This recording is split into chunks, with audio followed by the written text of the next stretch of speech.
나스조로는 와노쿠니에서 운명을 건 대결을 펼치게 되었고 미호쿠를 꺾고 세계 최강의 검사가 되며 전설적인 검사 도신 류마와 엇비슷한 경지에 오른 조로가 나스조로를 압도하는 모습을 보입니다. 다만 나스조로 역시 역대로 손꼽아도 조로와 류마를 제외하면 가히 최고라고 말할 수 있는 검사이며 전투 경험 자체만 놓고 본다면 조로보다도 훨씬 잔뼈가 굵은 검사였기에 조로가 한순간에 틈을 보이자 조로에게 공격을 집어넣는 데 성공합니다. 하지만 이는 오히려 나스조로의 결정적인 패인이 되었고 조로는 나스조로에게 공격을 허용한 이후 검사로서의 마음가짐이 한 단계 더 성장하게 됩니다. 그리고 조로는 비로소 류마조차 걷지 못한 전인 미답의 경지에 오르게 되었고 조로는 순식간에 분위기가 변하게 됩니다. 그리고 조로는 매우 냉철한 모습을 보이며 빠른 속도로 나스조로에게 다가오며 일합 참사를 사용하여 나스조로를 베어버리려 합니다. 하지만 나스조로는 원혼의 춤을 사용하여 빠르게 회전하며 조로의 검을 쳐내는 데 성공하였고 이후 곧바로 초대기철의 원혼을 모두 끌어모으며 조로의 목을 베어버리려 합니다. 하지만 그 순간 조로는 여망 삼도류 일백상정 비룡시극을 사용하였고 조로의 뒤에는 사신과 같은 형상이 나타납니다. 그리고 조로는 여망 삼도류 일백상정 비룡시극을 사용하여 나스조로의 복부를 그어버리는 데 성공하였고 나스조로는 몸이 토막나며 공중에 흩날리게 됩니다. 그러나 나스조로는 괴란한 회복력을 선보이며 다시 몸을 재생하는 데 성공하였으나 복부에는 영구적인 상처가 남게 되었고 나스조로는 난생 처음으로 죽음의 위기에 봉착하게 됩니다. 그리고 나스조로는 불로 수술을 받으며까지 세계의 정상에서 군림하던 인물이었기에 삶을 이어가고자 하는 욕구가 매우 강하였고 텔레파시를 통하여 오로성에게 지원을 요청하려 합니다. 그리고 세턴과 맞서는 에그헤드로 향했으며 피터는 어인섬으로 향한 상태였기에 나스조로의 회신을 받지 못합니다. 그리고 마리조아에서 대기 중이던 워큐리만이 나스조로의 회신을 받는 데 성공합니다. 워큐리는 나스조로에게 나스조로 와노쿠니의 상황은 어떠하지? 고대병기 플루톤을 회수하는 데 성공했나? 현재 에그헤드 작전은 수포로 돌아갔다. 해적왕 루피가 난입하며 일이 꼬여버렸다. 현재 마스와 세턴은 복귀한 상태이나 심각한 부상을 입어 휴식을 취하는 중이다. 라고 말하며 이미 에그헤드에서의 대결은 끝이 났으며 고대병기 우라노스를 회수하는 데 실패했다고 말합니다. 그리고 나스조로는 지친 듯한 목소리로 와노쿠니 역시 상황이 좋지 않다. 롤로노아 조로 생각보다 훨씬 강하더군. 마치 900년 전 그 남자를 상대하는 것 같다. 라고 말했고 워큐리는 가망 없는 전투라면 도주를 고려해보는 것도 나쁘지 않다네. 이모님께서 최종전을 준비하는 이 시점 오로성 중 한 명이라도 전투에서 이탈하게 된다면 세계정부는 크나큰 위기를 맞이할 걸세. 라고 말합니다. 그리고 나스조로는 기회를 엿보고 와노쿠니에서 탈출하겠네. 아쉽지만 와노쿠니 작전 역시 실패할 것 같네. 라고 말했고 워큐리는 신의 기사단은 어디 있나? 자네가 롤로노와 조로에게 패배한다고 하더라도 고대병기 플루토만을 확보하면 큰 수확이라네. 라고 말했고 나스조로는 약간의 고민을 한 이후 우선 내가 이곳에서 상황을 좀 더 지켜보겠네. 라고 말합니다. 그리고 그 순간 조로가 나스조로의 다리를 베어버렸고 조로는 어이 대머리 검사 긴장하라고. 거모간의 진검 승부에서는 찰나의 순간이 승패를 좌우한다고. 라고 말했고 나스조로는 온전히 재생되지 않는 자신의 다리를 바라보며 이제는 자신의 한계에 다다라가고 있다는 것을 느낍니다. 조로와 나스조로의 대결이 어느덧 막바지에 돌입했고 조로는 나스조로를 마무리 짓기 위하여 하늘과 땅에 존재하는 모든 것을 일합에 베어버리는 자신의 필살기 일합 천지 참수제를 사용하여 나스조로를 마무리 지으려 합니다. 그리고 조로는 곧바로 공중으로 튀어올랐고 자신의 검 세자루에 폐양색 배기와 무장색 배기를 휘감았고 곧바로 일합 천지 참수제를 사용하여 나스조로를 공격합니다. 그리고 나스조로 역시 지금이 승부차라는 것을 깨달았고 나스조로 역시 자신의 필살기 귀향 참수 천지를 사용하여 조로의 일합 천지 참수제를 막아서려 합니다. 그리고 조로의 일합 천지 참수제로 인하여 와노쿠니의 일부 하늘 바다마저 베어졌고 잠시 동안 조로의 근처의 모든 것들이 원형의 형태를 잃어버리게 됩니다. 그리고 나스조로는 귀향 참수 천지를 사용하며 덩치가 매우 커지게 되었고 나스조로는 바쿠시를 소환하는 데 성공하였고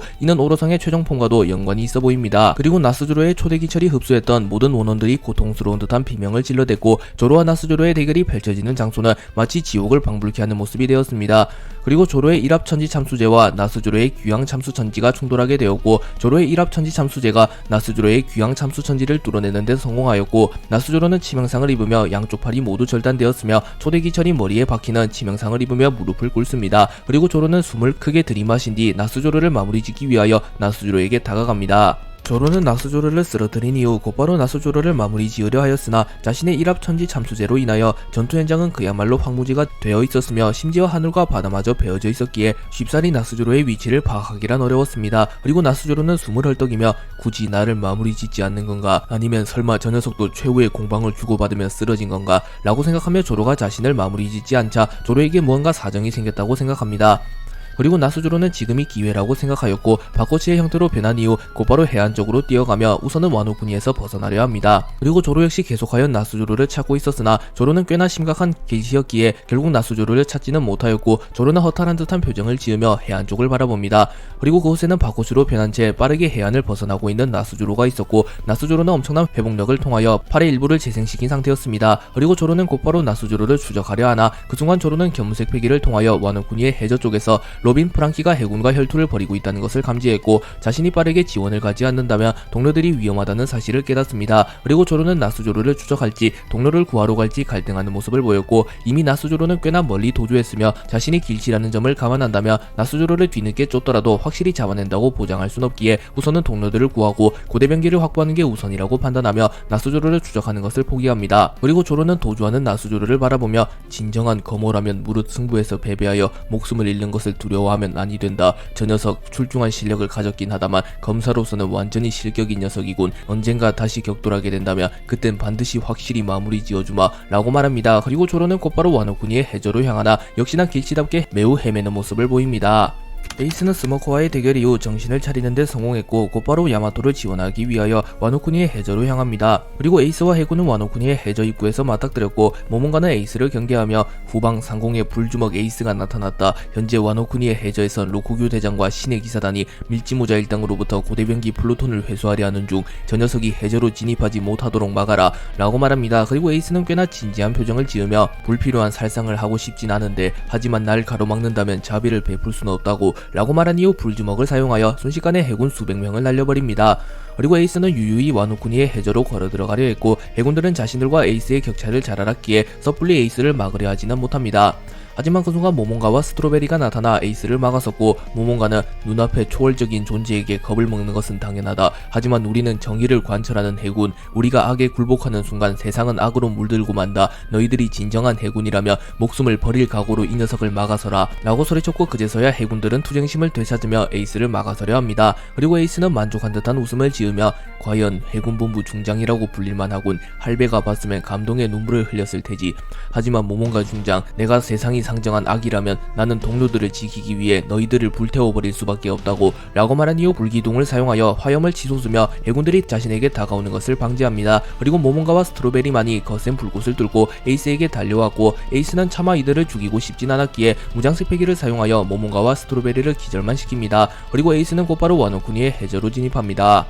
로쿠규 가니메데는 순식간에 야마토를 제압하는 데 성공하였고 모모노스케와 로빈이 힘을 합쳐 최대한 로쿠규와 가니메데를 막아서려 합니다. 하지만 현실적으로 모모노스케와 로빈이 로쿠규와 가니메데를 막아서기란 무리였고 로쿠규는 수술열매의 능력을 사용하여 로빈과 모모노스케를 포박하는 데 성공합니다. 그리고 가니메데는 세포 열매의 능력을 사용하여 날카로운 칼날을 만들어낸 이후 곧바로 로빈의 심장을 찔러버리려 합니다. 하지만 그 순간 에이스가 와노쿠니의 해저에 도착했고 에이스는 이글이글 열매의 능력을 사용하여 순식간에 로쿠규의 덩굴을 불태워버리는 데 성공합니다. 그리고 에이스는 불주먹을 사용하여 가니메데의 손의 일부를 불태워버리는 데 성공했고 에이스는 적절한 타이밍에 나타나 로빈을 포함한 모두를 구해냅니다. 그리고 야마토는 쓰러진 채로 간신히 에이스를 확인하며 에이스 역시 늦지 않고 도착했구나 라고 말한 이후 기절합니다. 그리고 에이스는 감히 동료들을 건드렸겠다. 결코 용서할 수 없군 해군 이라고 말했고 로쿠규는 라하하하 신세계의 황제께서 친히 행차하다니. 하지만 이 녀석 역시 스모커 중장과의 대결 이후 지친 상태 홀로 우리를 막아서기란 무리일 터. 스모커 중장이 재합류할 때까지 버티면 우리의 승리다 라고 말했고 에이스는 씩 웃으며 한 명을 잊어버린 거냐.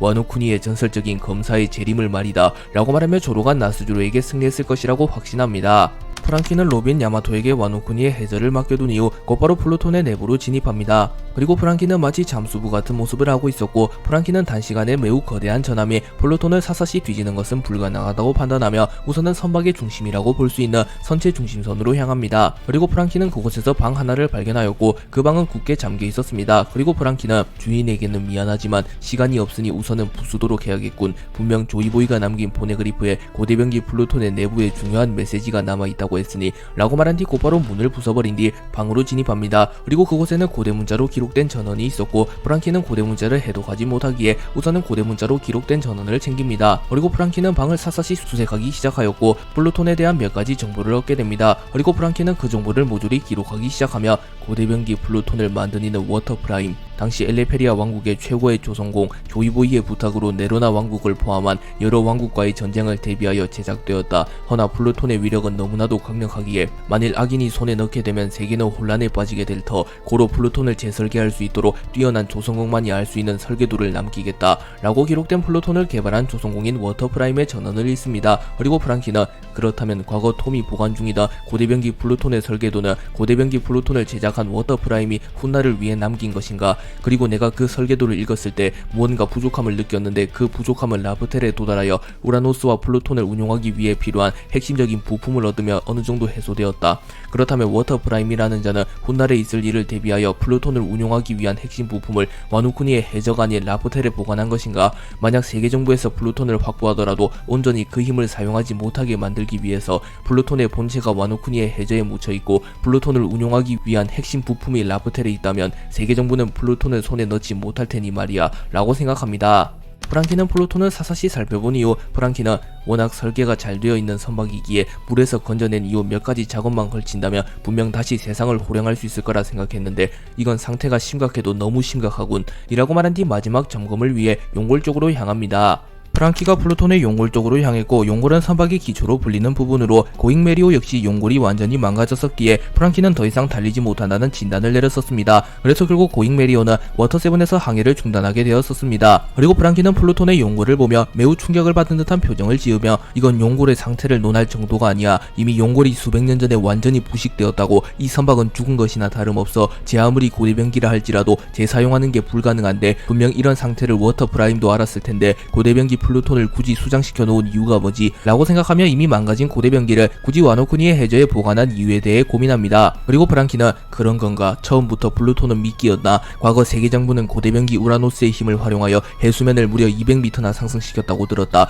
그리고 고대병기 플루톤 역시 마찬가지의 힘을 가졌지. 그렇기에 세계정부는 플루톤을 확보하는데 혈안이 되어 있을 것이다. 하지만 플루톤은 이미 용골이 부식되어 있던 상태였기에 더 이상 항해하는 것은 물론 사용하는 것이 불가능한 죽은 선박이 되었다. 하지만 세계정부는 이 사실을 알지 못한다. 그렇기에 세계정부는 반드시 플루톤을 탈취하려 하겠지. 그리고 그들은 플루톤을 사용하여 전쟁을 끝내려 하겠지만 사실상 플루톤은 힘을 잃은 상태이기에 그들의 계획대로는 되지 않을 터 또한 워터프라임에 남긴 전언을 확인한다면 플루톤은 반드시 세계정부에 넘어가야 해. 그리고 내가 진짜 플루톤을 새롭게 창조한다. 그것이 전쟁의 승리의 기점이 될 테지. 즉 세계정부에 플루톤을 넘겨주어도 큰 문제는 발생하지 않아. 아니 플루톤은 반드시 세계정부에 넘어가야 한다. 하지만 플루톤에 장착되어 있는 고도의 기술력을 흉내낸다면 그것 또한 큰 변수로 작용할 테지. 나만 플루톤의 설계도를 봤다고 장담할 수는 없고 그렇다면 플루톤에 장착된 고도의 기술력을 활용한 일부 장치를 모조리 부숴버린 뒤 세계정부에 플루톤을 넘겨주겠다 라고 생각합니다. 그리고 프랑키는 곧바로 플루톤의 곳곳을 돌아다니며 플루톤에 장착되어 있는 장치들을 무력화시킵니다.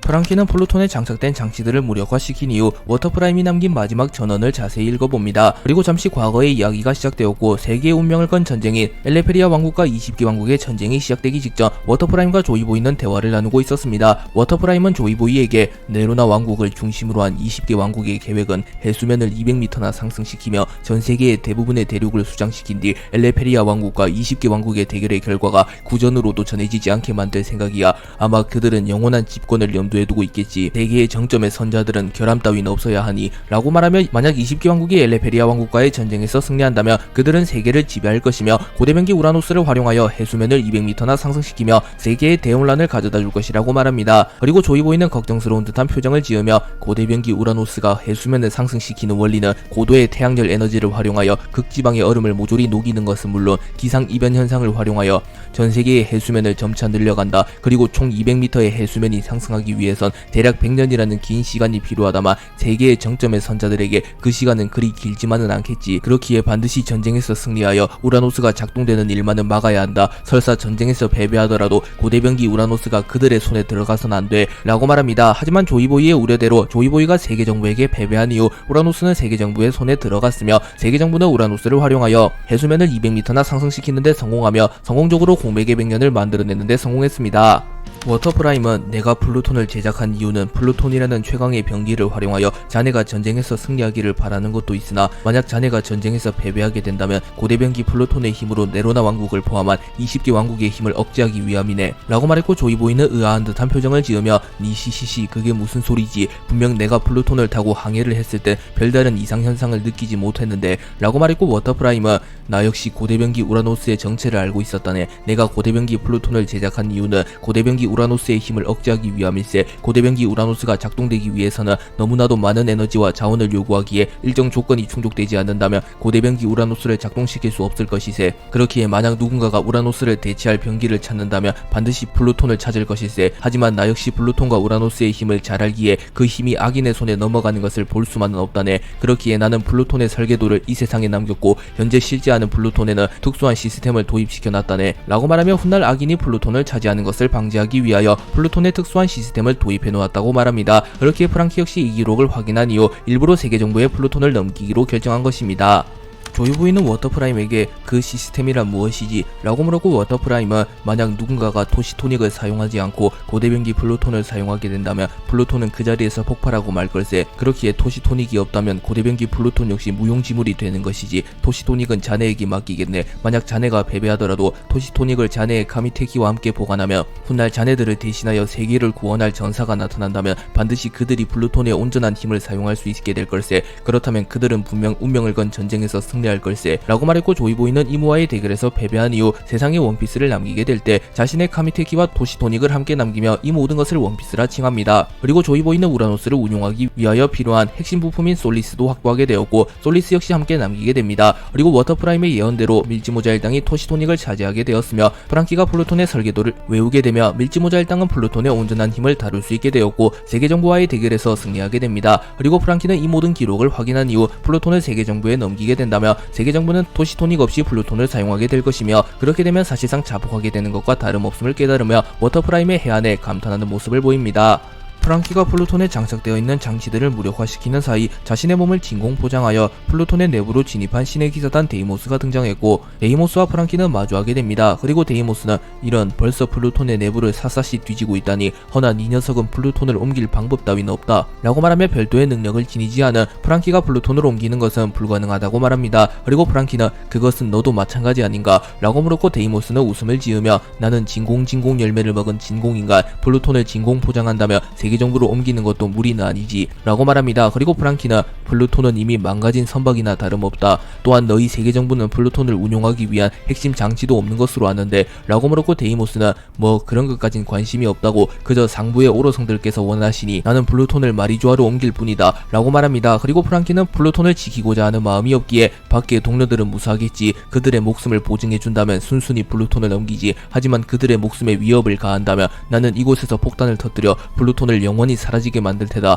라고 말했고, 데이모스의 입장에서도 플루톤을 확보하는 것이 우선이었기에 프랑키의 제안을 받아들이며 프랑키와 함께 우선은 밖으로 빠져나가기로 합니다. 그리고 프랑키는 조로와 동료들을 믿었기에 그들이 세계정부에게 패배했을 거라고 생각하지 않으나 워터프라임의 한수를 믿었으며 자신이 플루톤을 재창조해야 한다는 것을 알았기에 동료들을 생각하는 척하며 세계정부에게 플루톤을 자연스럽게 넘겨주기 위하여 연기를 하였던 것이었습니다. 그리고 데이모스는 프랑키의 함정에 빠지게 되었고 프랑키와 워터프라임의 의도대로 움직이게 됩니다. 한편 프랑키가 플루톤을 들고 데이모스와 대치하는 사이 에이스가 나타나 로쿠규와 가니메데로부터 야마토, 로빈, 모모노스케를 지켜내는데 성공합니다. 그리고 에이스와 로쿠규, 가니메데는 대치하게 되었고 에이스는 스모커와의 대결 이후 매우 지쳤으며 부상을 입은 상태였기에 빠르게 결착을 지으려 합니다. 하지만 로쿠규는 그러한 에이스의 심정을 간파했고 시간을 끌면 나스주루와 스모커가 합류할 때까지 에이스를 묶어놓으려 합니다. 그렇기에 로쿠규와 가니메데는 소극적인 자세를 취하며 에이스의 공격을 방어하는 데만 급급했고 에이스는 조금은 분노한 듯한 표정을 지으며 해군 본부의 대장이라고 불리는 녀석과 세계정부 최후의 방패라고 불리는 녀석이 도망치는데 급급하다니,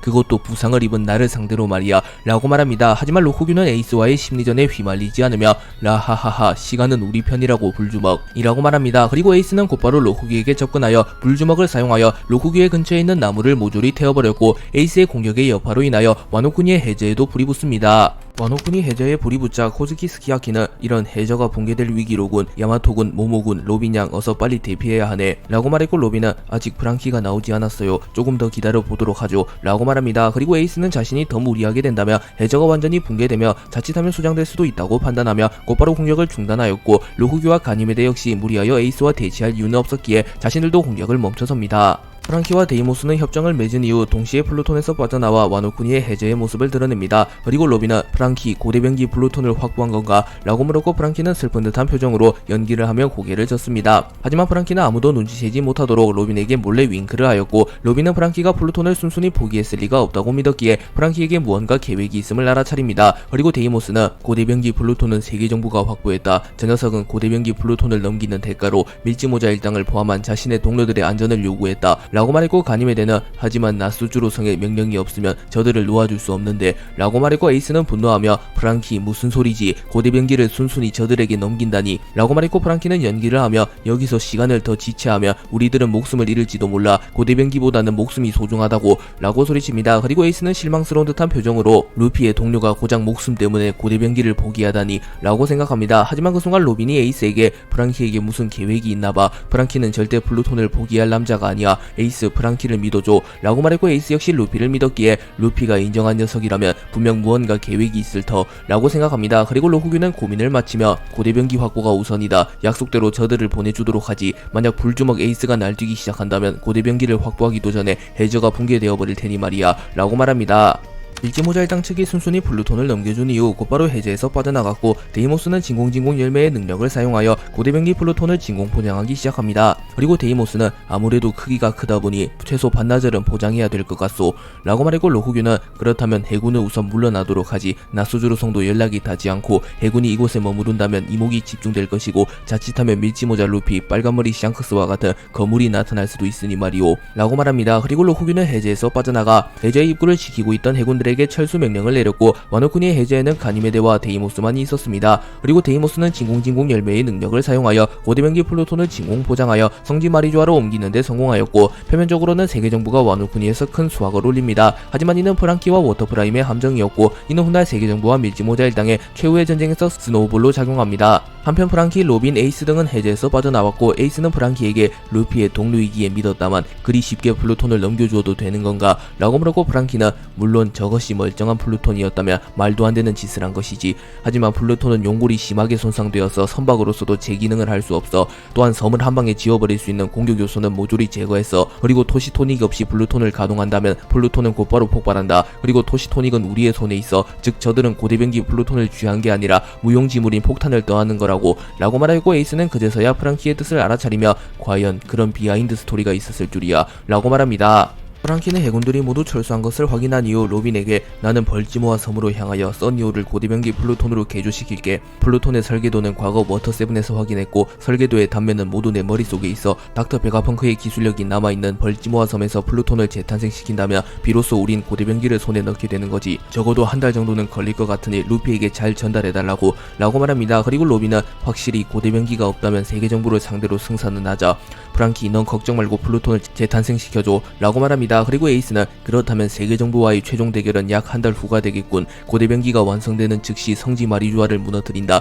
더불어 세계정부와 천룡인들 역시 마찬가지고 라고 말하며 세계정부와 밀지모자 일당의 최후의 대결은 이제 고작 한 달만을 남겨놓게 되었습니다. 그리고 프랑키는 곧바로 에이스의 스트라이커를 빌려서 벌지모아 섬으로 향하였고, 에이스, 야마토는 로빈과 동행하여 우선은 루피와 합류하기로 결정합니다. 그리고 그 전에 에이스, 로빈, 야마토는 와노쿠니 어딘가에서 길을 헤매고 있는 조로를 찾아 나섰고, 조로는 심각한 길치였기에 에이스, 로빈, 야마토 역시 쉽사리 조로를 찾지 못합니다. 조로는 나스조로를 쓰러뜨린 이후 곧바로 밀지모자 일당과 합류하였으나 특유의 길치스러운 모습을 보이며 쉽사리 동료들을 찾아내지 못합니다. 그리고 조로는 와노쿠니의 정글과 같은 곳으로 가게 되었고, 조로는 땀을 삐질 흘리며 이런, 이곳은 저번에도 와본 것 같은데 도대체 여긴 어디야? 라고 중얼거립니다. 그리고 조로는 부상을 회복 중인 스모커와 마주하였고, 조로는 곧바로 칼을 꺼내들며 연기 자식 이 녀석이 와있을 줄이야, 로그타운에서부터 정말 끈질기군 이라고 말했고, 스모커는 매우 허탈한 듯한 표정을 지으며 상층부의 영감은 이 녀석에게 패배하고 도주한 건가? 아까 아까 보았던 거대한 말이 상층부의 영감인가? 라고 물었고 조로는 그래 그 녀석은 나에게 패배하고 도주했다. 검사로서 절대로 해서는 안 되는 짓인데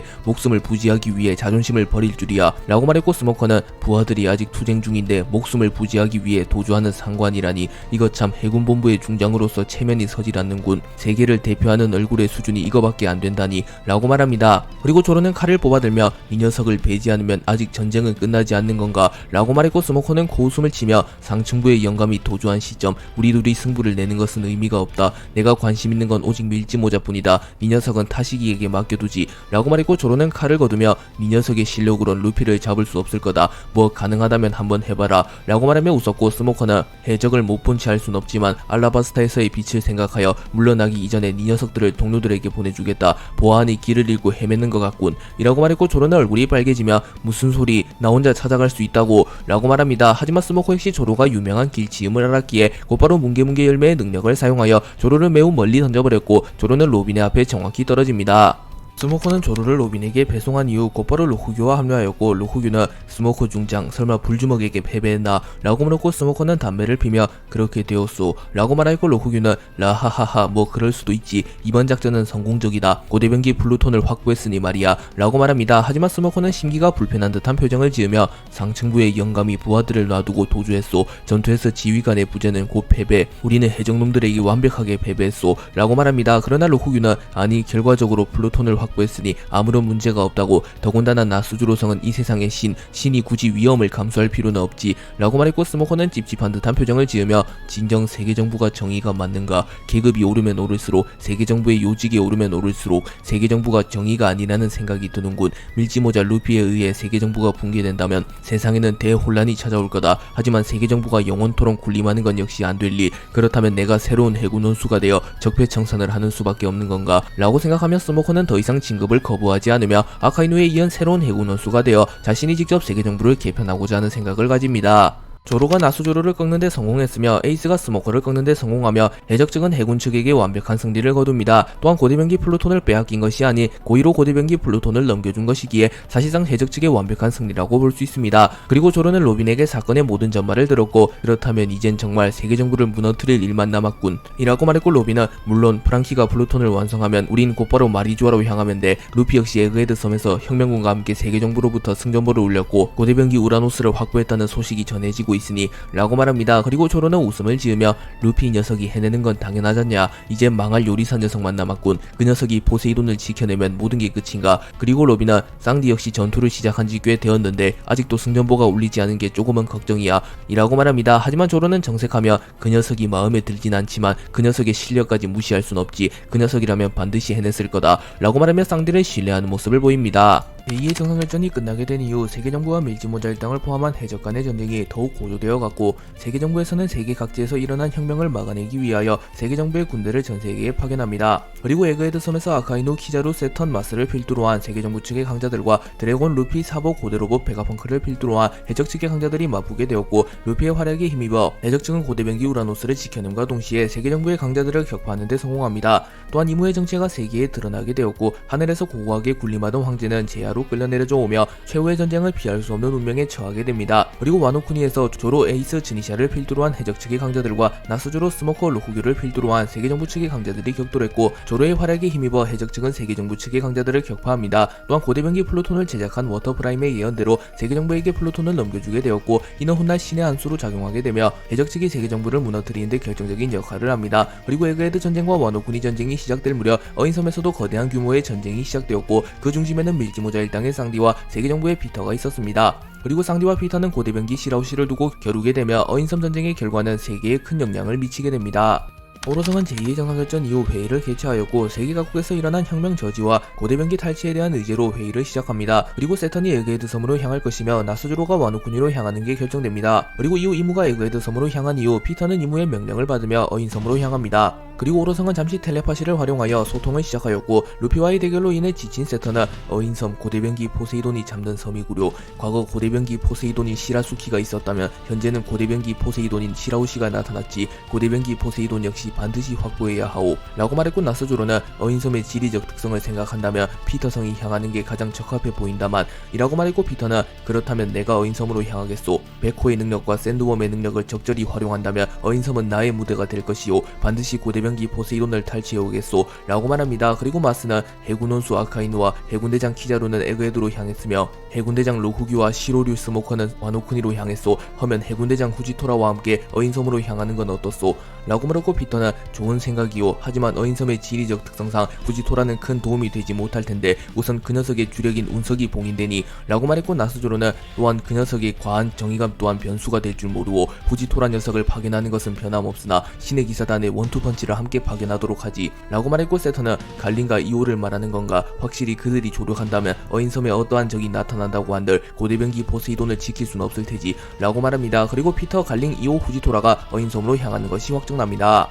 밀지모자일당은 전세계에서 일어난 혁명을 확인한 이후 각 섬으로 지원을 가기로 결정했고, 루피는 에그헤드 섬으로, 우섭은 엘바프로, 조로, 로빈, 프랑키는 와노쿠니로 향합니다. 그리고 쌍디는 고심하는 표정을 지으며 알라바스타와 어인섬을 두고 갈등하기 시작합니다. 그리고 징베는 쌍디군, 어인섬은 내게 맡기세 라고 말합니다. 하지만 쌍디는 냉정한 표정을 지으며 아니 징베, 함께 어인섬으로 향한다. 현재 세계 정부의 움직임을 고려한다면 이들이 노리는 것은 고대변기이다. 그렇다면 반드시 혁명군의 본거지 와노쿠니, 어인섬 이 세 섬에 전력을 집중할 거야. 혁명군의 본거지 는 나조차 위치를 모르고 와노쿠니에는 마리모 검사가 향했다. 그렇다면 내가 어인섬으로 향하여 시라우시장을 지켜줘야 한다. 비비장에게는 미안하지만 말이야 라고 말하며 담배를 태웠고, 징베는 쌍디의 해안에 감탄하며 그렇군, 상황이 상황인 만큼 더욱 냉정하게 앞을 봐야겠지 라고 말합니다. 그리고 쌍디는 징베, 어인섬으로 향하기 위해선 반드시 네가 필요하다. 나는 루피처럼 맥주병은 아니다만 그래도 망망대해 속에서 자유로이 움직일 순 없으니 라고 말했고, 징베는 쌍디, 어인섬이 붕괴된다는 것까지 예상한다는 건가? 그것이 아니라면 망망대해라는 표현을 할 리는 없을 텐데 라고 말했고, 쌍디는 심각한 표정을 지으며 담배를 태우며 그래 징베, 네 고향이라 유감이다만 오로성 중 하나가 반드시 나타날 거다. 그렇다면 어인섬이 붕괴되는 것을 각오해야 해. 하지만 그것은 어인들이 당당히 지상으로 나와 인간과 어인의 화합이 시작된다는 것을 상징하는 것이기도 할 테지. 걱정 마라, 반드시 세계 정부를 무너뜨려주마. 루피가 그렇게 말했다면 그건 당연한 거라고 라고 말하며 웃었고, 징베 역시 호탕한 웃음을 보이며 쌍디와 함께 어인섬으로 향하는 것을 결정짓습니다. 쌍디와 징베가 어인섬으로 향하는 것이 결정되었고, 징베는 곧바로 쌍디를 들쳐매고 어인섬으로 향하려 합니다. 그리고 쌍디는 자신의 배낭에 간단한 짐가지를 챙겼고 잠수 마스크를 착용합니다. 그리고 쌍디는 나미짱은 어디로 향할 것인가요? 라고 물었고, 나미는 고심 끝에 다른 섬들도 중요하겠지만 릴리와 관련이 있는 알라바스타가 최우선이겠지 라고 말했고, 부르곤 요호호호, 그렇다면 저도 알라바스타로 향하죠. 라분가는 이미 제외하였는데 그것은 루피 선장님의 덕입니다. 저는 이제 죽어도 여한이 없습니다 라고 말했고, 쌍디는 웃음을 지으며 이미 한번 죽은 거 아니냐고 라고 말합니다. 그리고 징베는 그렇다면 초파, 자네는 어디로 향할 것인가? 역시 드럼섬인 건가? 라고 물으나 초파는 아니 나도 알라바스타로 향하겠어. 드럼섬으로 가서 닥터 구레아를 만나보고 싶지만 드럼섬은 세계 정부의 표적이 아니라서 역시 알라바스타로 향하는 게 좋을 것 같아 라고 말합니다. 그리고 쌍디는 그렇다면 모든 임무를 완수한 이후 우리가 집결할 곳은 역시 샤본디 제도인가? 일이 무사히 풀린다면 말이야 라고 중얼거렸고, 초파는 쌍디 그런 말은 하지마, 왜인지 재수 없단 말이야 라고 농담을 하며 플래그를 세우지 말라고 말하였고, 쌍디는 지상에서의 마지막 담배를 태운 이후 곧바로 징베와 함께 어인섬으로 향합니다. 그리고 나미, 브룩, 초파는 써니오를 타고 알라바스타로 향합니다. 피터가 어인섬으로 향하는 것이 확정났고, 피터는 곧바로 후지토라, 갈링, 이오를 호출합니다. 그리고 피터는 나를 필두로 하여 우린 어인섬으로 향한다. 우리의 최우선 목표는 고대변기 시라우시를 생포하는 것, 차선책으로 사살하는 것을 허용한다 라고 말하였고, 후지토라는 시라우시는 용궁왕국의 공주가 아닙니까? 한나라의 공주를 건드렸다간 세계의 반발이 더욱 거세질 겁니다 라고 말했고, 피터는 버러지들의 의견 따위 알 바 아니다. 시라우시, 아니 포세이돈이 가진 힘은 너무나도 위험하다. 전 세계의 모든 해왕류와 어류에게 명령을 내릴 수 있는 존재란 매우 성가신 것이지 라고 말했고, 갈링은 확실히 우리가 그 힘을 얻지 못할 것이라면 그 녀석을 사살하는 것이 이로운 것이겠지요 라고 말합니다. 그리고 이오는 웃음을 터뜨리며 몇십 년 만의 출정인지 모르겠군요. 세계 정부에서 믿어주신 만큼 확실한 결과로 보답하도록 하겠소 라고 말합니다. 그리고 후지토라는 허면 용궁왕국의 거센 저항은 어떻게 대처하실 셈이오? 그 많은 어인들을 모두 죽일 수도 없고 라고 말했고 피터는 벌레들이 인간을 막아선다면 그 앞에는 죽음만이 기다릴 뿐이다. 후지토라 아니 이쇼 쓸데없는 생각이라면 버려라. 그간 이 녀석이 버려온 세계정부를 적대시하는 행위 역시 이 녀석이 해군 대장이기에 묵인되었을 뿐이다 라고 경고하였고 후지토라는 전혀 위축되지 않으며 정의에도 정도라는 것이 있습니다. 저 역시 세계정부의 일원이긴 하나 세계정부가 정도를 넘어선다면 그땐 제가 직접 막아설 것입니다 라고 말합니다. 그리고 피터는 굳이 더 실랑이를 하면 얻는 게 없기에 알아서 잘 판단하리라 믿지. 나 역시 잘 길들여 놓은 사냥개를 잃고 싶진 않으니 라고 말했고 이오는 후지토라를 노려보며 건방진 하계인 같으니라고 감히 오로선께 언성을 높이는 거냐 라고 말합니다. 그리고 갈링이 이를 막아서며 간혹 정의감이 불타는 경우 저러는 경우도 존재하지. 이오 자네도 그만하게나. 후지토라 역시 우리의 귀중한 전력일세 라고 말합니다. 용궁왕국의 국왕 넵튠은 세계정부가 혁명이 일어난 각국을 향하여 군대를 파견하여 응징을 시작했다는 뉴스를 접합니다. 그리고 넵튠은 걱정스러운 듯한 표정을 지으며 세계정부가 조만간 들이닥치겠군. 용궁왕국 역시 혁명의 의사를 표했으며 이곳엔 고대병기 포세이돈이 있으니 라고 말합니다. 그리고 후카보시는 걱정 마십시오 아버님. 지리적 특성상 세계정부가 용궁왕국을 뚫어내긴 힘들 겁니다 라고 말합니다. 하지만 넵튠은 여전히 심각한 표정을 지으며 아니 일전에 로브루치 한 사람에게 용궁왕국은 침입을 허용한 것을 잊었나? 그때 불주먹이 없었더라면 용궁왕국은 불바다가 되었을 거야. 잊지 말기에 세계정부의 강자들의 힘은 상상을 초월하네. 10만 군대가 있다고 한들 진정한 강자의 앞에선 허수아비일 뿐일세 라고 말합니다. 그리고 후카보시 역시 걱정을 하며 이번에도 구세주가 나타나 주어야 할 텐데 라고 말합니다. 그리고 그 순간 누군가가 나타났고 넵튠과 후카보시는 매우 반가워하는 모습을 보이며 설마 자네가 나타날 줄이야. 구세주를 기다리고 있었는데 너무나도 완벽한 타이밍이구려 라고 소리칩니다.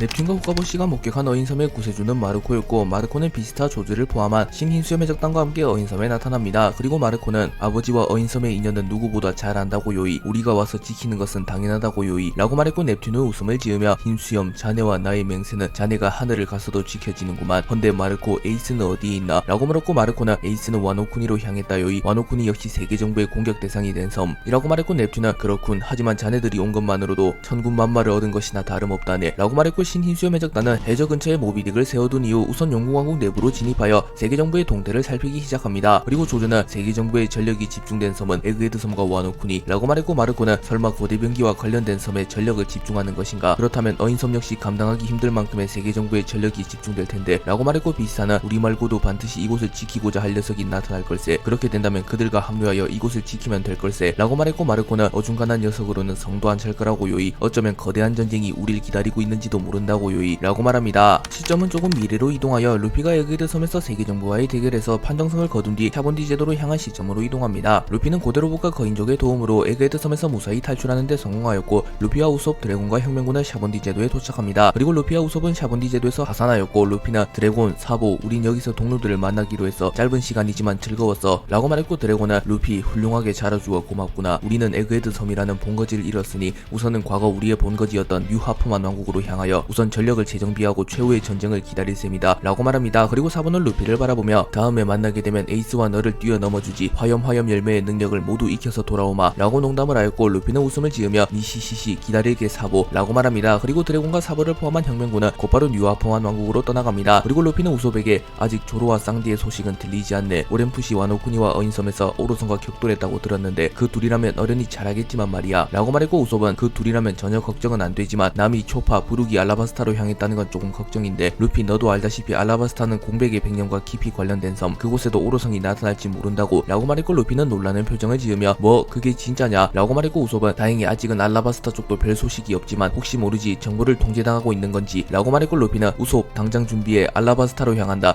남이네랑 합류해서 다시 샤본디로 오자 라고 말했고 우솝은 그래 내 생각에도 그게 좋겠어 라고 말했고 우솝은 곧바로 인용배를 제작하기 시작합니다. 그리고 우솝과 루피는 곧바로 알라바스타로 지원을 갑니다. 세턴 마스가 에그헤드 섬으로 향하였고 피터가 어인섬으로 나스주로가 와노쿠니로 향하였고 워큐리만이 마리주아에 남아 상황을 살피고 있었습니다. 그리고 이무마저 직접 에그헤드로 향한 이후 워큐리는 홀로 마리주아를 지키고 있었고 이무는 마스, 세턴과 함께 마리주아로 복귀하는 와중에 곧바로 워큐리에게 연락을 합니다. 그리고 워큐리는 이무님 방금 방송으로 인해 전세계의 금단의 존재가 드러나게 되었습니다. 현재 정보를 통제 조작하고는 있으나 모르건즈 녀석이라는 변수가 있기에 라고 말합니다. 그리고 이무는 그런 것쯤은 아무런 상관이 없다. 이미 물은 엎질러졌다. 지금 얻을 수 있는 최선의 결과는 확실한 승리를 가져오는 보는 것. 현재 다른 곳의 상황은 어떠하지? 라고 물었고 어큐리는 방금 막 들어온 소식입니다만 나수주로성이 결국 롤로노와 조로에겐 패배했다고 하나 와노쿠니에서 도주하여 마리조아로 돌아오고 있으며 고대변기 플루톤을 탈취하는 데 성공했다고 합니다. 피터는 여전히 소식이 없습니다. 라고 말했고 이문은 그렇다면 넌 곧바로 알라바스타로 향하여 비비를 확보해라. 네팔타리 가문은 과거에도 변수를 만들어 포네그리프를 세상에 남긴 가문이다. 이번에도 같은 일이 반복되지 않으리라 장담할 수 없다. 라고 말했고 워큐리는 알겠습니다 이모님 라고 말합니다. 그리고 워큐리는 곧바로 알라바스타로 출격할 준비를 마쳤고 워큐리는 급하게 타섬으로 출격한 신의 기사단을 제외한 모든 신의 기사단을 소집합니다. 또한 워큐리는 콩을 호출하였고 콩에게 함께 알라바스타로 향하자고 말합니다. 그리고 콩은 워큐리의 명령을 받아들였고 표면적으로는 콩과 신의 기사단이 이끄는 해군이 알라바스타로 향하였고 워큐리는 비비를 생포하려 합니다. 샹크스는 티치와의 전투가 끝난 이후 세계의 각국에서 혁명이 일어났다는 사실을 확인합니다. 그리고 샹크스는 급하게 드래곤에게 연락하나 당시 드래곤은 에그헤드 섬에서 세계 정부와의 전쟁을 준비하고 있던 터라 샹크스의 연락을 받을 틈이 없었고 샹크스는 정말이지 전쟁의 연속이군 라고 말했고 벤베크맨은 담배를 피며 소용돌이 휘말린 느낌이로군. 하지만 마냥 불평을 하고 있을 순 없어. 샹크스 다음 목적지는 어디지? 라고 물었고 샹크스는 드래곤에게 연락하여 혁명군을 지원하려 했으나 드래곤은 연락이 닿질 않는군. 그렇다면 그 다음으로 지원이 시급한 곳은 아마 고대변기가 있는 어인섬과 와노쿤이겠지. 세계 정부는 반드시 고대변기를 손에 넣으려 할 테니 라고 말했고 벤베크맨은 와노쿤이는 변함없는 철벽의 요새일 테고 운명적으로 본다면 롤로노와 조로가 향할 테다. 또한 어인섬은 이미 신흰수염의 작단이 움직인 것 같고 그렇다면 우리의 도움이 필요한 섬은 알라바스타가 아닌가 라고 말합니다. 그리고 샹크스는 그렇겠군. 네팔타리 가문은 세계 정부의 입장에서 가장 큰 변수가 될 테니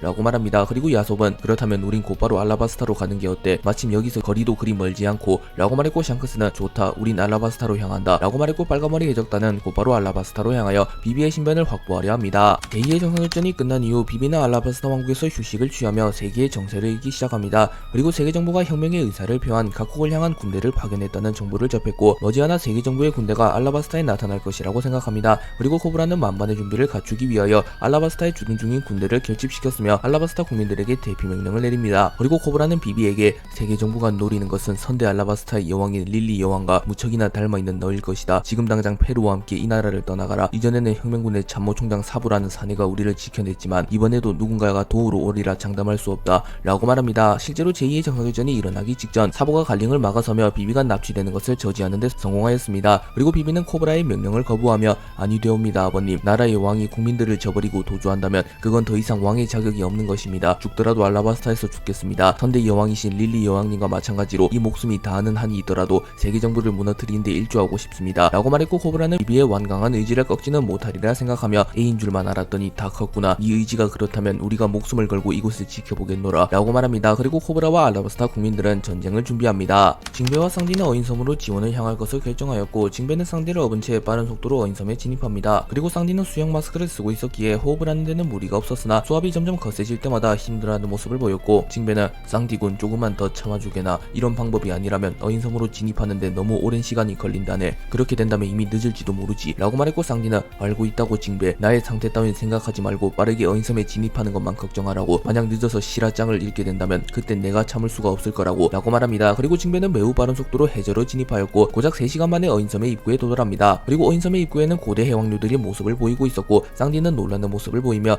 너희들은 라프텔에서 보았던 만물의 소리를 듣는 자를 기다리기 위해 라프텔에 주둔 중이라고 하지 않았나 라고 묻습니다. 그러자 고대 해왕류는 만물의 소리를 듣는 자는 이미 나타났지 않느냐. 새로운 조이보이가 원피스를 손에 넣은 시점 우리의 역할은 끝났다. 그렇기에 우리도 우리의 주인이 있는 곳으로 복귀한 것이다 라고 말했고 징베는 그렇군. 루피가 라프텔에 도달하여 원피스를 찾은 시점 이정표를 자처했던 너희들의 역할은 끝이 난 거지. 헌데 주인이라 하면 이라고 물었고 고대 해왕류는 우리 모두 선대 용궁왕국의 공주 시라수키 공주님의 은혜를 입은 자들. 그녀가 환생했으니 주인을 모시러 오는 게 당연하다 라고 말합니다. 그리고 쌍디는 발끈하며 어이 시라오시에게 주인님이라고 부를 수 있는 건 오직 나뿐이라고 라고 말합니다. 그리고 고대 해왕류와 쌍디가 설전을 이어가는 사이 용궁왕국의 문이 개방되었고 마르코와 넵튠이 모습을 드러냅니다. 그리고 마르코는 쌍디 징베 너희들이 도우러 온 것인가. 강한 패기가 느껴져 확인하러 왔건만 세계 정부의 강자들이 아니라서 다행이다 요이 라고 말합니다. 그리고 징베는 마르코 자네가 벌써 움직였을 줄이야. 설마 이곳에 에이스도 와 있는가 라고 물었고 마르코는 아니 에이스는 와노쿠니로 향했다 요이. 야마토 역시 마찬가지지 라고 말했고 쌍디는 와노쿠니는 확실히 방어할 수 있겠군. 마리모 녀석과 에이스 두 녀석이 막아선다면 오로성 전원이 움직이는 게 아닌 이상 승리한 것이나 다름없으니 말이야. 그렇다면 우린 이곳을 전력으로 사수한다. 마리모 녀석이 해냈는데 이곳이 뚫리게 되면 동료들에게 체면이 서질 않는다고 라고 말합니다. 그리고 징베, 넵튠, 쌍디, 마르코는 곧바로 용궁왕국으로 진입하며 자신들에게 다가올 거대한 소용돌이를 기다립니다. 피터는 갈링을 포함한 세계 정부의 강자들과 함께 어인섬 어인섬으로 향하는 것이 확정난 이후 갈링과 함께 어디론가 향합니다. 그리고 갈링은 어인섬으로 진입하기 위해선 코팅이 된 군함이나 잠수함이 필요한데 코팅선은 해왕류의 공격에 취약하니 잠수함이 필연적으로 필요하다고 생각했는데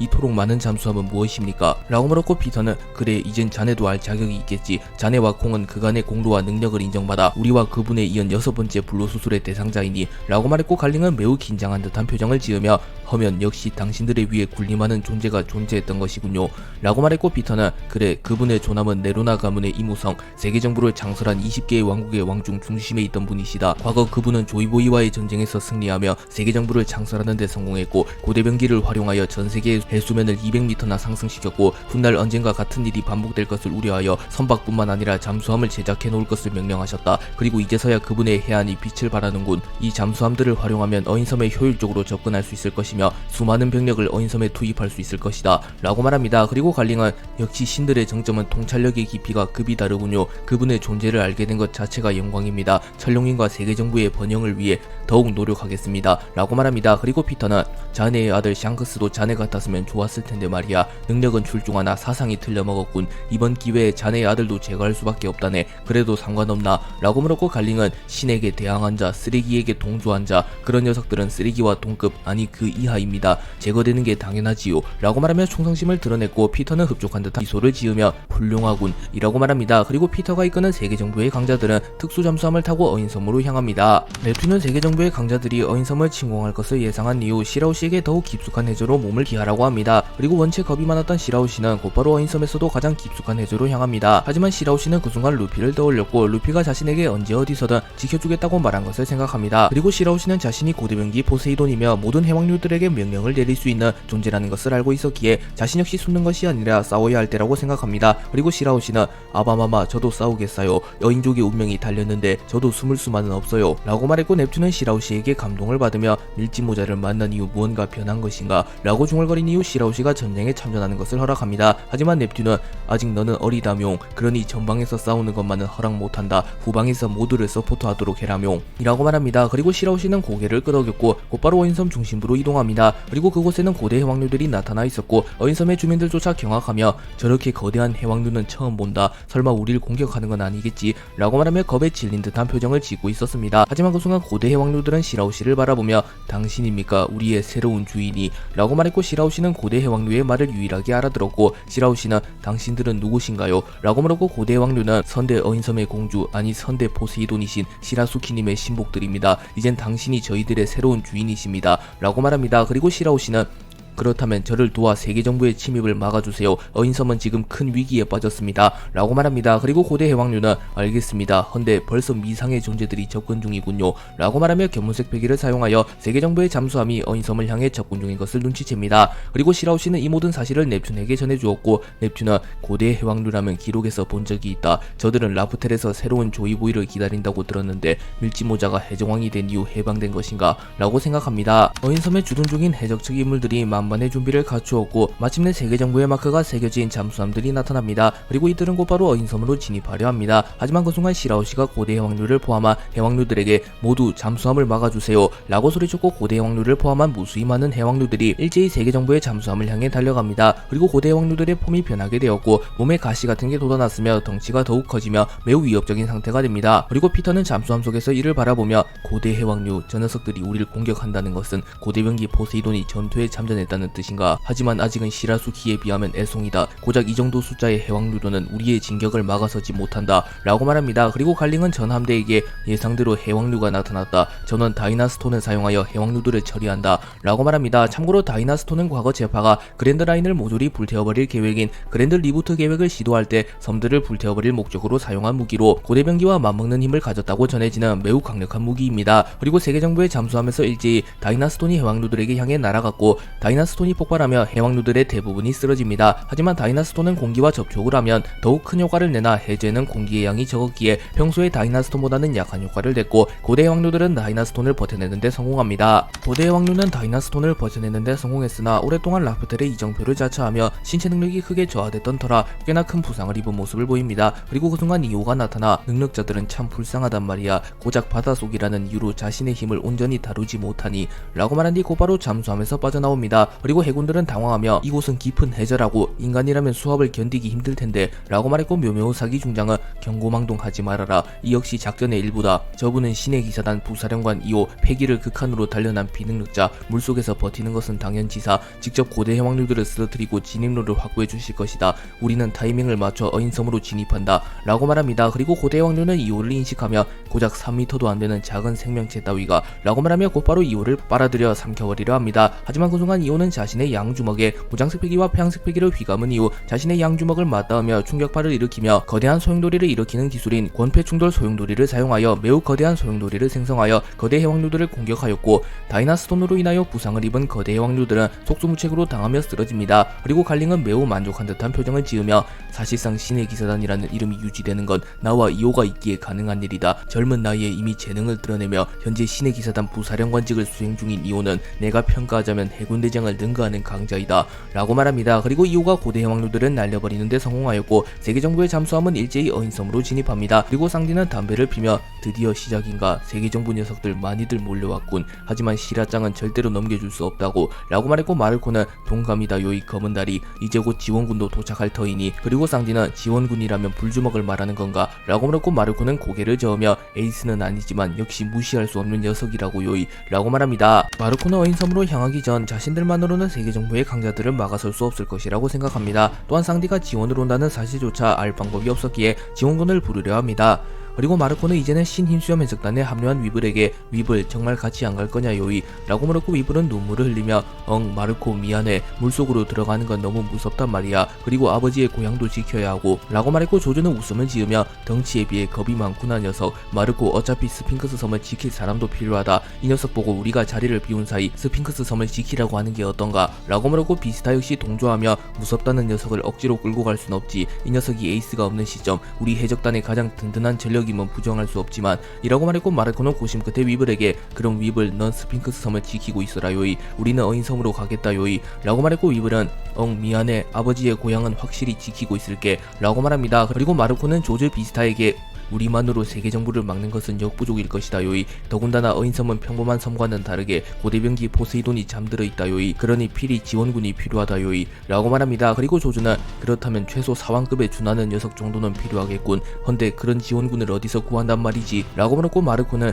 제2의 정상결전에서 아군으로 싸워온 녀석들 중 점 찍어 놓은 녀석들이 있다 요이. 마침 그 녀석들이 본거지는 근처 선박으로 다같이 이동하면 좀 걸릴 테니 내가 속전속결로 날아갔다 오겠다 요이 라고 말하였고, 마르코는 곧바로 공중으로 날아갑니다. 그리고 비스타는 사왕을 움직이려는 건가 라고 중얼거립니다. 마르코가 향한 곳은 다름 아닌 크로스길드의 본거지였고, 마르코는 최고 속력으로 비행하며 반나절 만에 크로스길드의 본거지에 도착합니다. 그리고 마르코는 빨간머리 해적단은 현재 소재지를 알 수 없고 밀짚모자 일당은 다른 곳으로 향하고 있을 터. 또한 혁명군 역시 세계정부와 대치 중. 그렇다면 현 시점 우리를 도울 세력은 크로스길드 뿐이다 요이. 그들을 반드시 보습해야 하는데 매의 눈이 제2의 정상결전 이후 임펠다운에 수감되었기에 저 녀석들 역시 움직일 명분은 있다 요이 라고 생각합니다. 그리고 마르코가 크로스길드의 본거지에 나타났고, 이 소식이 크로스길드의 수뇌부들에게 전해집니다. 그리고 버기는 불사조 마르코가 나타났다고 설마 매의 눈이 붙잡힌 틈을 타 크로스길드를 괴멸시킬 생각인가 라고 말했고, 도플라밍고는 그렇다면 정말 큰일인걸. 현재의 우리로선 신힘수염 해적단을 막아낼 수 없다고 라고 말합니다. 그리고 크로코다일은 여유롭게 담배를 피며 아니 마르코가 혼자 나타났다는 건 선제 공격을 의미하는 것이 아니라 우리에게 무언가 원하는 게 있다는 거다. 만약 우리를 공격할 심산이었다면 불주먹 에이스가 나타났을 테지 라고 말합니다. 그리고 모리아는 히히히히 무슨 일인지 모르겠다만 어지간히 급한 모양이군. 아니면 이참에 마르코를 크로스길드에 영입해버리는 건 어때? 라고 말합니다. 그리고 크로코다일은 우선 이야기를 듣고 결정해도 늦지 않는다 라고 말했고, 버기는 그래 허튼 짓을 할 녀석도 아니고 어이 밖에 누구 없나? 당장 마르코를 회의실로 들어오라고 해라 라고 말합니다. 세계정부는 알라바스타의 공주 비비를 회수하기 위하여 우선은 사이퍼폴과 해군으로 구성된 정예부대를 보내어 버스터콜을 시도하려 합니다. 그리고 아직은 워큐리, 빨간머리 해적단, 루피 등이 등장하기 이전이며 그들이 등장하기까지는 시간이 조금 남았기에 사실상 이것은 거대한 전쟁의 서막에 불과했습니다. 하지만 버스터콜 역시 알라바스타 입장에서는 극복하기 힘든 대위기였고, 알라바스타의 항구에는 해군의 군함이 가득 들어찹니다. 그리고 해군본부 중장 차도는 알라바스타 왕국의 공주 비비를 넘긴다면 알라바스타를 수장시키는 것만은 봐주마 라고 말했고, 사이퍼폴 이지스제로 마하 역시 무의미한 저항은 국민의 목숨을 잃게 할 뿐이다 코브라 라고 말합니다. 그리고 코브라와 비비는 차마 국민들에게 자신들을 지키기 위하여 싸우라는 말을 할 수 없었기에 고심에 빠진 듯한 모습을 보입니다. 하지만 그 순간 알라바스타의 군대를 통솔하는 호자가 나타나 코브라 왕과 비비 공주님은 문명 나라를 벗어나 떠나 호의호식할 수 있었음에도 알라바스타에서 죽기 위해 이곳에 남아 계신다. 또한 크로코다일 사건 때도 마찬가지였다. 모두가 크로코다일에게 현혹되었을 때도 오직 국민만을 생각하며 수모를 견뎌오신 분이다. 이제 우리가 은혜를 갚을 차례다. 목숨이 아까운 자들은 도망가도 좋다. 하지만 나와 함께 긍지를 지킬 전사들은 전진하라 라고 소리칩니다. 그리고 알라바스타군과 세계정부의 대결이 시작됩니다. 알라바스타군과 세계정부의 대결이 시작된 이후 알라바스타군의 패기는 좋았다만 현실적으로 세계정부의 체급이 훨씬 컸기에 사실상 전쟁이 지속될수록 세계정부의 일반적인 학살이 이어집니다. 그리고 세계정부군은 알라바스타의 수도인 아르바나를 제외한 모든 지역을 탈환하는 데 성공하였고 알라바스타군은 아르바나를 사수하며 힘겨운 혈투를 이어가고 있었습니다. 그리고 해군본부 소장 마스터이는 차돈에게 차돈 중장님, 전쟁을 시작한 지 약 이틀 만에 아르바나를 제외한 모든 구역을 탈환하는 데 성공했습니다 라고 보고합니다. 그리고 차돈은 여유롭게 담배를 피며 아르바나는 침략을 방어하기에 특화되어 있군. 고지대라 접근하기도 힘들고 그건 그렇고 다른 곳의 상황은 어떠한가? 만약 알라바스타를 지원할 세력이 나타난다면 우리 역시 지원군을 부르도록 매뉴얼이 되어 있으니 라고 말했고 마스터이 소장은 에그에 대해서 세계정부와 혁명군이 맞붙었고 거의 대결의 막바지에 돌입한 것 같습니다. 또한 와노쿠니와 어인섬에서도 한창 항쟁이 일어나고 있습니다. 그리고 그 외 약 30개 섬에서도 혁명이 일어났으나 대부분 세계정부가 혁명을 진압하는 데 성공했다고 합니다 라고 말해줍니다. 그리고 차도는 확실히 세계정부의 힘은 강하군. 세계를 통솔하는 집단다워 라고 말합니다. 한편 아르바나를 제외한 모든 지역을 탈환당한 알라바스타는 대위기에 빠지게 되었고 코브라와 비비는 이틀간 잠도 자지 못했으며 제대로 먹지도 못했기에 몰골이 많이 상해 있었습니다. 그리고 비비는 절망하며 이럴 때 밀지모자 일당만 있었더라면 오늘따라 동료들이 더 그리운걸 이라고 생각합니다. 그리고 그 순간 알라바스타의 상공에서 비행선 한 대가 나타났고 그 비행선에는 밀지모자 일당의 졸리로저가 그려져 있었습니다. 그리고 순식간에 알라바스타군과 세계정부의 이목이 집중되었고 사이퍼폴 이지스 제로 마하는 밀지모자 일당 설마 해적왕의 등장인가 라고 소리칩니다. 또한 비비 역시 매우 놀라며 설마 루피 이번에도 우리를 구해주는 거야 라고 말합니다. 알라바스타 상공에 나타난 밀지모자 일당은 부릉 나미 초파였고 나미는 제우스를 사용하여 순식간에 세계정부를 향하여 강력한 번개를 내려칩니다. 그리고 차돈 중장은 당황하지 마라. 다행히도 해적왕 루피 세계 최강의 검사 검은다리 쌍디의 모습은 보이지 않는다. 또한 해협의 징배 역시 보이지 않는다. 해적왕의 일당이라고 하더라도 쩌리들은 쩌리들일 뿐 깃발 따위에 쫄지 말고 진격해라 라고 명령합니다. 그리고 부룩은 웃음을 지으며 요호호호 뭐 틀린 말은 아니지만서도 해군충 역시 해군대장은 보이지 않군요. 해군 중장 따위 전혀 두렵지 않으니 해군 역시 쩌리들밖에 없는 건 매 한 가지군요 라고 말합니다. 그리고 초파는 순식간에 럼블볼을 사용하여 거대한 괴수처럼 변하였고 초파는 제2의 정상혈전 이후 럼블볼을 배합하여 새로운 모드를 만들어내는데 성공했다고. 더 강력하고 거대해진 괴수 모드다 라고 소리칩니다. 그리고 초파는 순식간에 전장을 휘젓기 시작하였고 순식간에 알라바스타 측의 사기가 올라가게 됩니다. 그리고 나미는 비비에게 비비 구하러 왔어 라고 소리쳤고 비비는 감동의 눈물을 흘리며 나미 또 너희들이야. 알라바스타는 이 은혜를 어찌 갚아야 할지 라고 말했고 나미는 X자가 새겨진 팔을 치켜 세우며 우린 동료라고 라고 소리칩니다. 마르코는 크로스길드에게 지원을 요청하기 위해 홀로 크로스길드의 본거지로 향했고 마르코는 크로스길드의 간부들과 접촉하는 데 성공합니다. 그리고 버기는 대외적으로는 사왕이며 크로스길드의 수장이기에 마르코라는 외부의 손님이 찾아오자 무게를 잡으며 마르코를 압박하려 합니다. 그리고 버기는 마르코가 크로스길드의 회의실로 들어오자마자 흰수염의 오른팔이 여기 무슨 일이지? 설마 내 목이라도 가지러 온 건가? 하지만 그건 힘들 텐데 말이야. 설령 전성기 시절 흰수염이 부활한다고 해도 말이야 라고 말합니다. 하지만 마르코는 오랫동안 버기를 봐왔기에 버기의 실체에 대해 잘 알고 있었고 마르코는 결국 웃음을 참는데 실패하며 하하하 어이 너무 힘주고 있는 거 아니냐고요이. 버기 니 녀석을 30년이나 봐왔는데 세간에서 사왕이라고 불러준다고 너무 자신감이 넘치는 것 아니냐고요이 라고 말합니다. 그리고 크로코다일과 도플라밍고 모리아 역시 동시에 웃음을 터뜨렸고 버기는 발끈하는 모습을 보이며 어이 여기 뭐하러 온 거냐 라고 말했고 마르코는 소식은 들어서 알겠지. 세계정부가 혁명이 일어난 섬들을 공격하고 있다요이. 하지만 실제적으로 세계정부가 노리는 섬은 고대병기와 관련 있는 섬이다요이. 어인섬 와노쿠니 혁명군의 본거지. 우리는 어인섬을 지켜야 한다요이. 고대병기가 세계정부의 손에 넘어간다면 그땐 걷잡을 수 없게 될 테니요이 라고 말합니다. 그리고 버기는 그게 우리랑 무슨 상관이지. 어이 제2의 정상결전에서 한번 도와줬다고 착각하지 마라. 우린 괜히 명분도 없는 전쟁에 참전했다가 매의 눈이라는 전력을 잃게 되었다고 라고 소리칩니다. 그리고 마르코는 그러니 더더욱 물러서면 안 되는 거다. 세계정부가 밀지모자 일당을 무너뜨린다면 그 다음 제거 대상은 현재 사왕이라고 불리고 있는 우리들이 될 거다 요이. 특히 세계정부의 현상금을 건 이 녀석들은 즉결 처분 대상이라고 요이 라고 말합니다. 그리고 크로코다일은 일리가 있는 말이다. 밀지모자나 세계정부 모두 마음에 들진 않는다만 세계정부가 정상의 자리를 굳건히 지킨다면 우리 역시 무사태평하게 지낼 수만은 없겠지 라고 말합니다. 그리고 모리아는 히히히 붙잡힌 매의 눈 녀석도 구해야 하고 말이야 라고 덧붙입니다. 또한 도플라밍고 역시 어이 버기 이대로 물러설 거냐. 차라리 세계정부를 무너뜨린 뒤 밀지모자 녀석과 다시 결판을 짓는 건 어떤가 라고 말하며 세계정부를 공격하자는 스탠스를 취합니다. 크로코다일 모리아 도플라밍고가 일제히 마르코와 손을 잡고 세계정부를 공격하자는 스탠스를 취하자 버기 역시 심각하게 고민을 하는 모습을 보입니다. 그리고 마르코는 지금 몰아붙이면 크로스길드를 아군으로 만들 수 있다고 확신합니다. 그리고 마르코는 버기 이 녀석은 오래전부터 재물과 보물에 관심이 많았지. 만약 이번에 우리를 도와준다면 아버지가 오랫동안 축적한 보물의 일부를 너에게 떼어주겠다 라고 말합니다. 그리고 버기는 돈이라면 지금도 넘친다고 라고 말하며 겉으로는 돈을 밝히지 않는 척하지만 속으로는 크게 흔들리는 모습을 보입니다. 그리고 마르코는 버기의 표정 변화를 읽어냈고 아버지는 오래전 록세적단 출신이었다요이. 그리고 아버지는 록세적단이 와이 된 이후 어째서인지 캡틴 존의 보물을 손에 넣게 되었지. 하지만 보물에 관심이 없었던 아버지는 캡틴 존의 보물을 자신의 고향 스핑크스 섬에 짱박아 놨지요이. 우리를 도와 어인섬을 지킨다면 캡틴 존의 보물을 너에게 넘기겠다요이 라고 말합니다. 그리고 버기는 오래전부터 캡틴 존의 보물을 쫓았기에 마르코의 제안을 거부할 수 없었고 버기는 보물 때문에 움직이는 게 아니다. 나는 매의 눈을 구하기 위해서 어쩔 수 없이 이 녀석을 이용하는 거라고. 어인섬을 지키는 게 세계 정부를 위협하는 거라면 이번만큼은 어쩔 수 없이 이 녀석을 돕도록 하지 라고 말하며 마르코를 도와 어인섬을 지키기로 결정합니다. 그리고 마르코는 웃음을 지으며 잘 생각했다 요이. 시간이 없으니 모든 병력을 움직일 순 없고 너희 주요 간부만 나를 따라와라 라고 말한 뒤 버기를 낚아챈 뒤 곧바로 신흰수염 해적단이 있는 곳으로 날아갑니다. 그리고 크로코다일, 모리아, 도플라밍고 역시 마르코와 버기를 따라갑니다. 마르코가 포섭한 지원군의 정체가 크로스길드로 밝혀졌고 마르코는 어인섬 상공을 바라보며 슬슬 나타날 때가 됐는데 요이. 저들은 소수정예이기에 특수 선박을 제작하여 이곳으로 오기로 했다. 설마 안 올 리는 없을 테고 라고 중얼거렸고 쌍디는 지원군의 정체가 설마 아니 크로스길드일 줄이야. 매의 눈이 없는 건 아쉽다만 그래도 그들이라면 분명 큰 전력이 될 테지 라고 말합니다. 그리고 머지않아 어인섬의 상공에서 크로스길드의 졸리로저가 그려진 소형 선박이 나타났고 버기는 확성기를 사용하여 어이 세계 정부 녀석들아, 신세계의 사왕 버기님이 나타났다. 지금이라도 도망치면 목숨만은 살려주마 라고 소리쳤고 버기의 실제 실력을 알 리 없는 일반 해병들과 사이퍼폴 요원들은 동요하는 모습을 보이며 사왕이 나타났다. 설마 매의 눈의 복수를 위해서. 비록 밀지모자에게는 패배했지만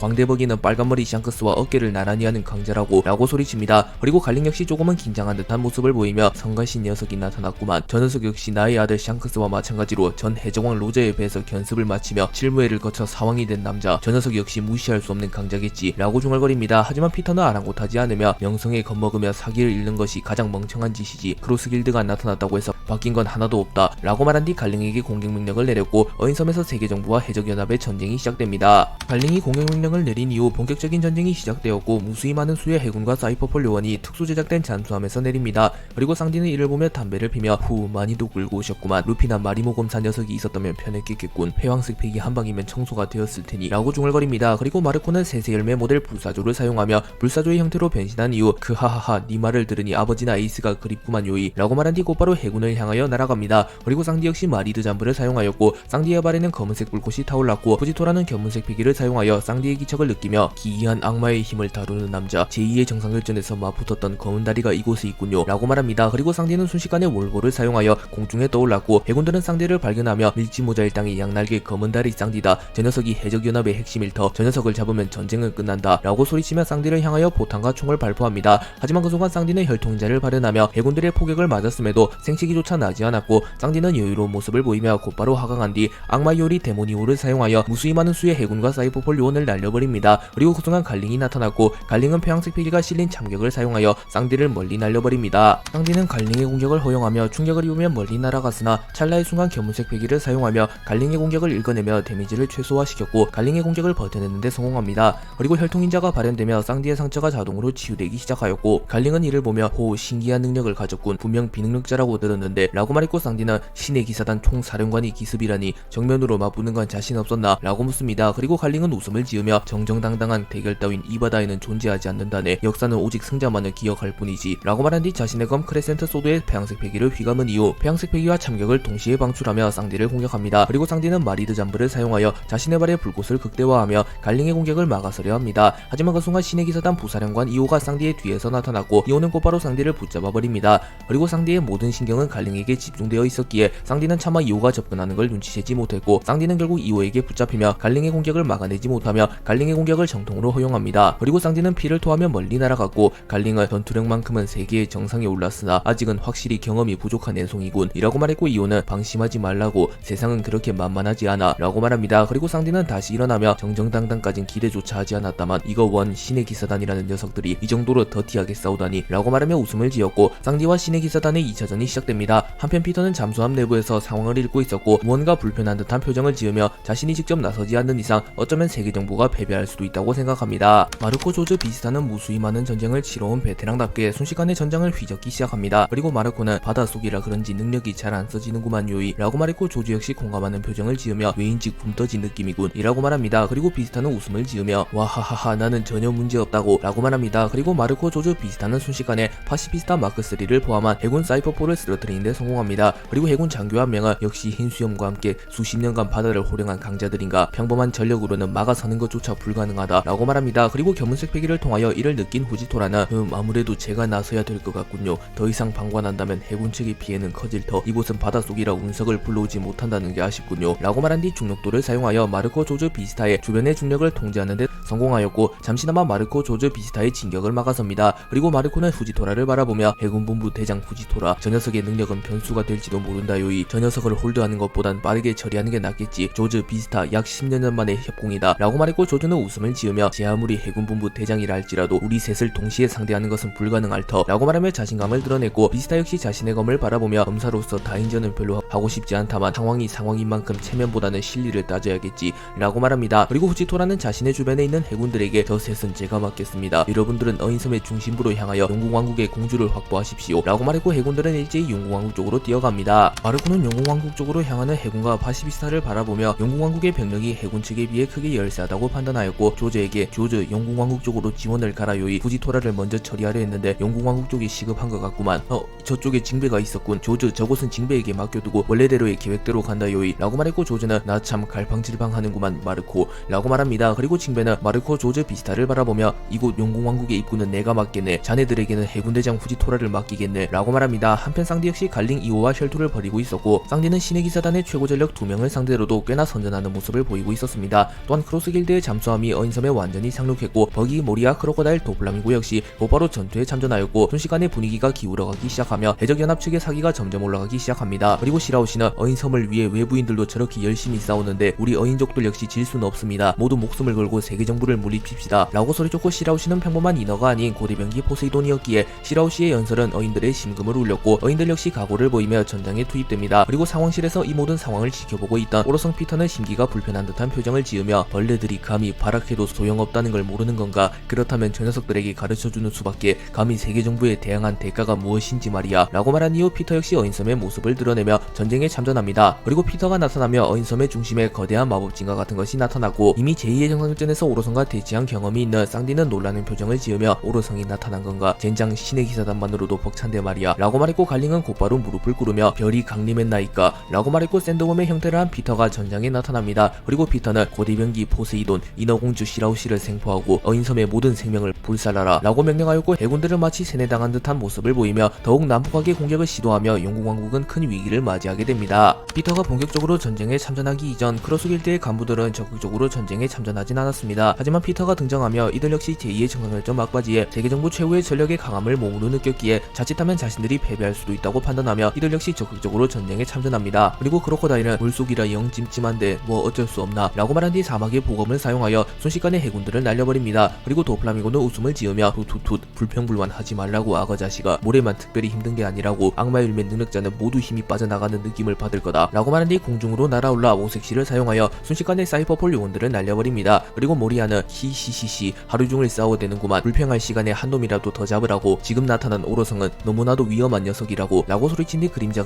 열매의 능력을 사용하여 쓰러진 해군, 해적, 사이퍼폴 요원들을 좀비 병사로 부활시켜 해군을 공격하라는 명령을 내립니다. 그리고 버기는 피터를 보며 조금은 겁을 먹은 듯한 모습을 보이며 젠장 오로성이 직접 나타날지 누가 알았겠냐고. 이럴 때 매의 눈만 있었다면 이라고 말하며 눈물을 흘립니다. 그리고 그 순간 해군 중장 사우스포가 나타나 사왕 광대 버기는 내가 잡는다. 아무리 사왕이라고 해도 완벽히 방심한 상황. 넌 끝이다 라고 말한 뒤 자신의 칼을 사용하여 버기의 목을 베어버립니다. 하지만 버기는 동강동강 열매 능력자였기에 참격 따윈 아무런 효과가 없었고 버기는 목과 몸이 분리된 채로 동강동강 열매의 능력의 각성을 활용하여 곧바로 사우스포의 칼을 두동강 내버립니다. 그리고 버기는 사우스포의 안면에 특제 버기탄을 쏴버렸고 사우스포는 충격을 입으며 쓰러집니다. 쌍디는 갈링과 혈투를 벌이고 있었으나 이호가 난입하며 갈링에게 정탈을 허용하며 치명상을 입습니다. 하지만 쌍디는 제2의 정상결전에서 마리드 잠브를 깨우치며 사왕 빈먼과의 정면 대결에서 승리하였기에 사실상 사왕을 초월하는 강자가 되었고 갈링과 이호를 2대1로 상대하면서도 약간의 열세만을 가질 뿐 거의 대등한 승부를 펼쳐가고 있었습니다. 그리고 갈링은 감탄하며 나와 이호를 상대로 이 정도라니 검은다리 쌍디 항상 이상의 강자로군 이라고 말하였고 쌍디는 여유로운 모습으로 담배를 피며 잘 알았으면 지금이라도 도망가지 그래 라고 웅수합니다. 그리고 이호는 발끈하는 모습을 보이며 감히 버러지 따위가 입을 놀리는군 이라고 말한 뒤 자신의 양 주먹에 각각 폐양색 패기와 무장색 패기를 휘감은 뒤 쌍디를 향해 빠르게 다가와 쌍디의 복부를 타격하려 합니다. 하지만 쌍디는 자신의 다리에 무장색 패기를 두른 이후 이호의 주먹을 막았었고 이호와 쌍디의 주먹이 충돌하게 됩니다. 그리고 필연적으로 쌍디는 빈틈을 허용하게 되었고 갈링은 채를 사용하여 쌍디에게 빠르게 다가온 뒤 자신의 검 크레센트 소드의 폐양색 패기를 휘감은 이후 월야참을 사용하여 쌍디를 베어버립니다. 날려버립니다. 그리고 갈링의 월야참은 달이 떠있을 때 위력이 증폭된다는 특징이 있으나 어인섬은 해저에 있기에 달빛이 닿지 못하며 쌍디와 갈링이 전투를 치르고 있을 당시에는 낮이었기에 갈링의 월야참은 쌍디에게 치명상을 입히지 못합니다. 그리고 쌍디는 곧바로 혈통인자를 발현하며 상처를 일부 회복한 이후 쇠고기 버스터를 사용하여 이호를 공중으로 날려버리는 데 성공하였고, 이후 곧바로 갈링에게 접근하여 마신 요하를 사용하여 갈링의 복부를 타격합니다. 그리고 쌍디의 뒤에서 악마의 형상이 나타났고 갈링은 쌍디에게 정탈을 허용하여 날아갑니다. 그리고 쌍디는 마신 요하를 사용한 뒤 숨을 고르고 있었으나 그 순간 다시 이호가 전장으로 복귀하며 이호는 곧바로 권폐 충돌 총권 지르기를 사용하여 쌍디를 땅에 처박아 버리는데 성공합니다. 그리고 쌍디는 한 명도 버거운 녀석들인데 두 명의 협공이 매우 뛰어나다. 마치 오랫동안 합을 맞춰온 것 같군. 거기다가 오로선까지 나타났다. 이거 원 절망적인 상황이구만 라고 말합니다. 쌍디는 절망적인 상황 속에서도 좌절하지 않으며 침착한 모습을 보이며 곧바로 전장에 복귀합니다. 그리고 갈링과 이호는 템포를 더욱 올리며 쌍디를 몰아붙이기 시작하였고, 갈링은 이 녀석만 쓰러지면 사실상 전쟁은 끝이다. 이 녀석을 쓰러뜨린 뒤 곧바로 포세이돈을 확보한다 라고 말했고, 이호는 알겠습니다 대장 이라고 말합니다. 그리고 쌍디는 내가 패배하게 되면 시라장이 너희들에게 잡히겠군. 그렇다면 더더욱 쓰러질 수 없겠어 라고 말합니다. 그리고 그 순간 쌍디는 한 단계 더 높은 경지로 각성하는 데 성공하였고, 쌍디의 마리드 잠브가 더욱 정교해지게 됩니다. 그리고 쌍디는 곧바로 갈링의 복부를 향하여 캐비어 크래시를 사용하여 마치 한 마리의 상어처럼 갈링의 복부를 파괴하며 갈링을 멀리 날려버리는 데 성공하였고, 갈링은 복부에 입은 충격으로 인하여 입가에서 피가 흘러나오게 됩니다. 그리고 쌍디는 곧바로 공중에서 한 바퀴 회전한 이후 트러블 크래시를 사용하여 이호를 내리 찍었고, 이호는 무장수 패기를 사용하여 이를 방어하려 했으나 쌍디의 트러블 크래시가 워낙 강력했기에 이호 역시 충격을 이겨내지 못하며 땅에 처박힙니다. 그리고 쌍디는 지친 듯한 모습을 보이며 숨을 헐떡이고 있었고, 이윽고 갈링과 이호가 다시 쌍디 앞에 나타납니다. 그리고 쌍디는 곧바로 전투를 이어가기 위하여 갈링과 이호를 향하여 달려가나 그 순간 샌드웜의 형태로 변한 피터가 나타났고, 피터는 곧바로 쌍디를 집어삼켜버리려 합니다. 하지만 쌍디는 찰나의 순간 월보를 사용하여 공중으로 날아올랐고, 쌍디는 피터에게 잡아먹히진 않습니다. 그리고 쌍디는 절망하며 오로선까지 합세한 건가? 이러면 정말 패배할지도 모르겠어 라고 생각합니다. 그러나 그 순간 모리아, 크로커다일, 도플라밍고, 버기가 나타났고, 모리아는 뿔 도마뱀을 사용하여 이호의 복부를 뚫어버립니다. 또한 크로커다일과 도플라밍고는 동시에 초성달 사구와 가스레드를 사용하여 갈링을 날려버립니다. 그리고 버기는 동강동강 열매의 능력 각성을 통하여 피터를 반토막 내어버리는 데 성공하였고, 피터는 몸이 반토막 나며 땅으로 떨어집니다. 그리고 버기는 자신이 공격을 해내고도 못 믿겠다는 표정을 지으며 이게 사왕 버기님의 힘이다. 사왕 샹크스조차 날 보고 두려움했던 이유가 이거다 라고 말했고, 크로커다일은 너무 무거운 짐을 지게 했군 검은 다리 라고 말했고, 도플라밍고 역시 웃음을 지으며 후투투투 저번보다 훨씬 강해졌군. 너희 일당의 성장 속도는 경이로울 지경이야 라고 말합니다. 그리고 모리아는 히히히히 신의 기사단은 우리에게 맡겨두라고. 넌 재수없는 영감을 잡는 거다 라고 말합니다. 그리고 쌍디는 크로스길드가 등장했기에 든든해하는 모습을 보이며 저 녀석들의 도움을 받을 날이 올 줄이야 라고 말합니다. 하지만 피터는 곧바로 초회복력을 선보이며 신체를 회복하는 데 성공하였고, 갈링과 이호 역시 충격은 받았으나 쓰러질 정도는 아니었기에 곧바로 전장으로 복귀합니다. 그리고 피터는 검은 다리는 내가 맡겠다. 너희들은 크로스길드를 처리하도록 이라고 명령하였고, 갈링과 이호는 무릎을 꿇으며 명을 받들겠습니다 라고 말하며 쌍디와 피터, 크로스길드와 신의 기사단의 대결이 시작됩니다. 남이 브룩 초파가 등장한 이후 알라바스타군은 해적왕의 일당이 등장했다는 사실에 기뻐하며 사기가 올라가게 되었고, 궁지에 몰린 알라바스타군은 해군들을 몰아붙이기 시작합니다. 그리고 차돈중장은 전보블레를 통하여 무전을 받게 되었고, 지금 막 상부에서 전해 들어온 소식이다. 현재 콩 전군 총수님께서 이끄는 지원군이 알라바스타를 향해 오고 있다 라고 말했고, 순식간에 해군들의 사기 역시 상승합니다. 그리고 콩이 원수였던 시절을 잘 알기에 콩의 강함을 잘 알고 있는 코브라는 당황하며 구 해군 원수 콩의 등장인가? 지금 눈앞에 있는 해군들을 막기도 벅찬데 그렇게 압도적인 존재가 나타난다면 정말 막을 방도가 없는데 라고 말합니다. 그리고 해군들은 더 거세게 진격하며 알라바스타의 수도이자 마지막 항징지인 아르바나를 함락시키려 합니다.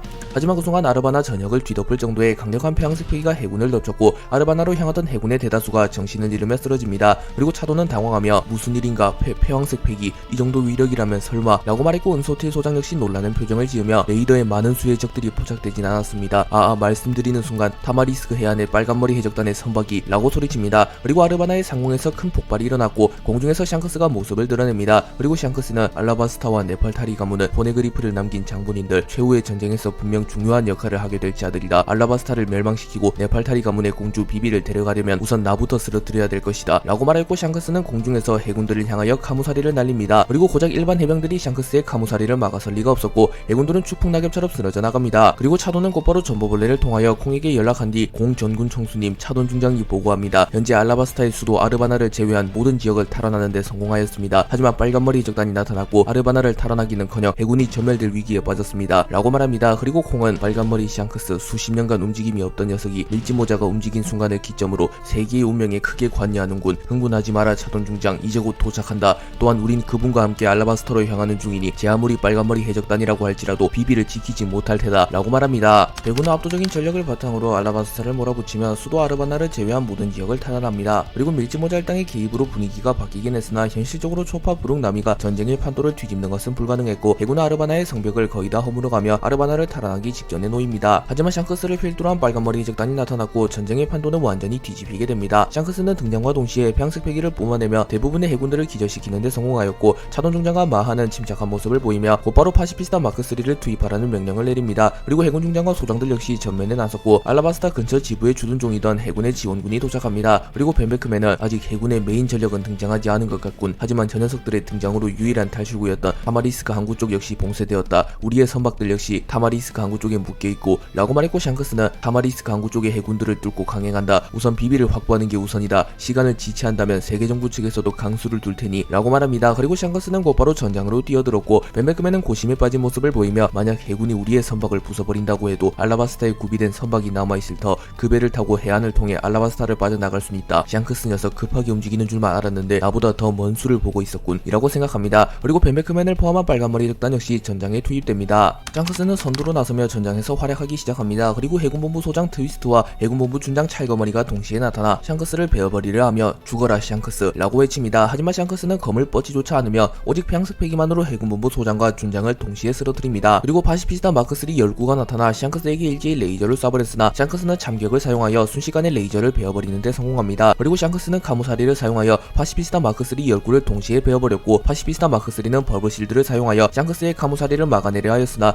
역부족이었습니다. 샹크스는 순식간에 차돈중장의 앞까지 달려갔고 차돈중장은 곧바로 자신의 주먹에 무장색 패기를 누른 이후 돼지의 형상이 나타나며 손이 뿔처럼 변하는 기술인 돈건 청각을 사용하여 샹크스를 저지하려 합니다. 그리고 샹크스는 자신의 검 그리폰에 무장색 패기를 휘감으며 일시적으로 그리폰을 흑도로 만들어버린 이후 순식간에 차돈의 돈건 청각을 무력화시켰고 차돈을 베어버리는 데 성공합니다. 그리고 차돈은 정신을 잃으며 쓰러집니다. 하지만 그 순간 사이퍼폴 이지스제로 마하가 나타나 곧바로 샹크스를 기습하며 샹크스의 목을 베어버리려 합니다. 하지만 곧바로 벤베크맨이 나타나 마하의 팔에 총을 적중시켰고 마하는 공중에서 충격을 입으며 떨어집니다. 그리고 벤베크맨은 의아해하는 표정을 지으며 샹크스 평소보다 과하게 템포가 빠르군 이라고 말했고 샹크스는 베크 느껴지지 않는가 라고 묻습니다. 그리고 벤베크맨은 견문색 패기를 사용하며 강자의 기운을 느꼈고 알라바스타의 부근에서 엄청난 강자의 패기를 느끼게 됩니다. 그리고 샹크스는 저자와 부딪히게 되면 시간이 지체된다. 오합지졸들을 빠르게 정리하고 우린 알라바스타를 벗어난다. 그것이 나의 작전이었지만 이미 늦은 것 같군 이라고 말하며 세계정부의 지원군이 자신의 예상보다 빠르게 도착했다고 말합니다. 그리고 레인 베이스 쪽 해안에 세계정부의 함선이 한 척 도착했고 그 함선은 일반적인 군함보다 훨씬 거대한 크기를 자랑하고 있었습니다. 세계정부의 주요 인물들과 해적연합의 주요 인물들이 어인섬에서 격렬한 전투를 벌이게 되며 해적연합의 주요 인물들은 해군의 진격을 막아서지 못합니다. 그리고 무수히 많은 수의 해군들이 용궁왕국의 내부로 진입하려 하고 있었고 후카보시를 필두로 한 용궁왕국의 넵튠군 병사들은 해군을 막아서려 합니다. 하지만 평균적인 강함에서 해군이 우위를 가져갔으며 전쟁에 투입된 인원 역시 해군이 우세했기에 용궁왕국의 견고한 성문이 부서져버리고 맙니다. 그리고 해군 본부 중장 블루글래스는 해군 전원 용궁왕국 내부로 진입해라. 이제 인어공주만 포획하면 전쟁은 끝난다 라고 소리칩니다. 하지만 그 순간 징배가 나타났고 이곳을 지나가려면 나를 죽이고 지나가라 라고 소리칩니다. 그리고 블루글래스는 전 칠무회인 징배 세계정부의 하수인이었던 이 녀석이 감히 해군의 앞길을 막는 것이냐 라고 묻습니다. 그리고 토사중장은 어인이란 원래 그런 족속이오 신의도 의리도 없는 쓰레기들 이라고 말한 뒤 곧바로 징배에게 달려가 토사 깨물기를 사용하여 징배를 깨물어버리려 합니다. 하지만 징배는 어인 가라떼 정권 찌르기를 사용하여 토사중장을 날려버리는 데 성공합니다. 그러나 징배는 순간의 틈을 허용하게 되었고 돌중장이 나타나 징배의 복부를 타격하였고 페이커 중장이 나타나 날카로운 창을 사용하여 징배의 가슴을 찔러버립니다.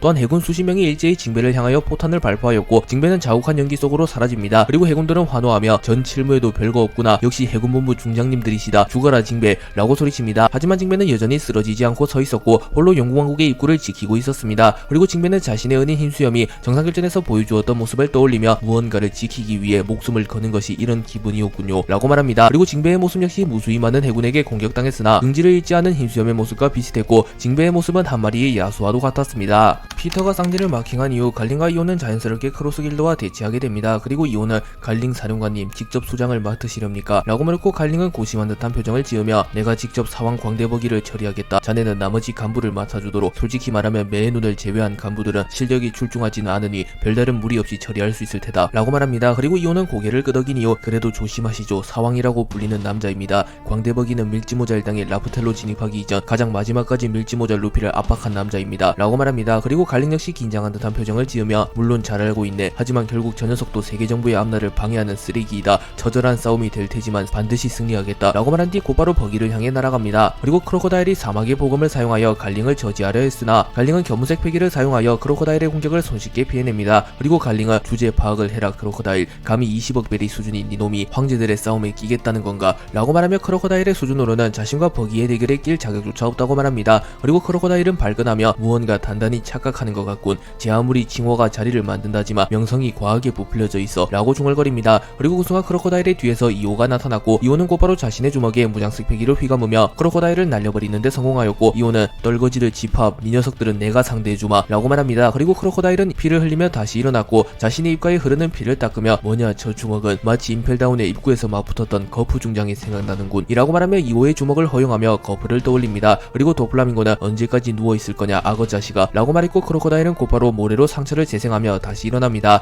그리고 이오와 모리아, 크로코다일, 도플라밍고의 본격적인 대결이 시작됩니다. 갈링과 버기의 대결이 시작된 이후 갈링은 버기를 일반적인 사원과 다름없는 강자라고 생각하였기에 쌍디와의 대결로 인하여 지치 몸을 이끌고선 섣불리 버기에게 공격을 시도하지 못합니다. 그리고 버기 역시 갈링이라는 인물의 무력을 잘 알지 못했으나 신의 기사단 총사령관이라는 지위를 가졌으며 느껴지는 기운이 강했기에 속으로는 겁을 먹었으나 이를 겉으로 티를 내면 곧바로 전투가 시작될 거란 걸 알았기에 버기는 헛세를 부리며 시간을 끌기로 결정합니다. 그리고 버기는 갑자기 웃음을 터뜨렸고 갈링은 조금은 당황하는 표정을 지으며 광대버기 뭐하는 거지 실성한 건가 라고 물었고 버기는 후후후 갈링 나와 샹크스가 친구라는 건 알고 있겠지. 샹크스와 난 로제적단 출신 견습이었지. 샹크스는 늘 나의 그늘에 가려져 2등 신세를 벗어나지 못했다 라고 말했고 갈링은 성질말이 좋아해서 샹크스와 맞붙었던 것을 떠올리며 만약 버기가 샹크스를 능가하는 남자라며 자신이 큰 위기에 빠졌음을 깨닫습니다. 그리고 버기는 쉴 틈 없이 말을 이어가며 샹크스는 최근까지도 나와 100번은 맞붙었고 단 한 번도 나에게 이기지 못했지. 또한 로드스타 섬에서 내가 밀지모자에게 패배했다고 전해졌는데 실은 내가 그 녀석이 조이보이일 것이라는 것을 직감하고 그냥 승부를 포기했던 것뿐이야. 만약 끝까지 갔다면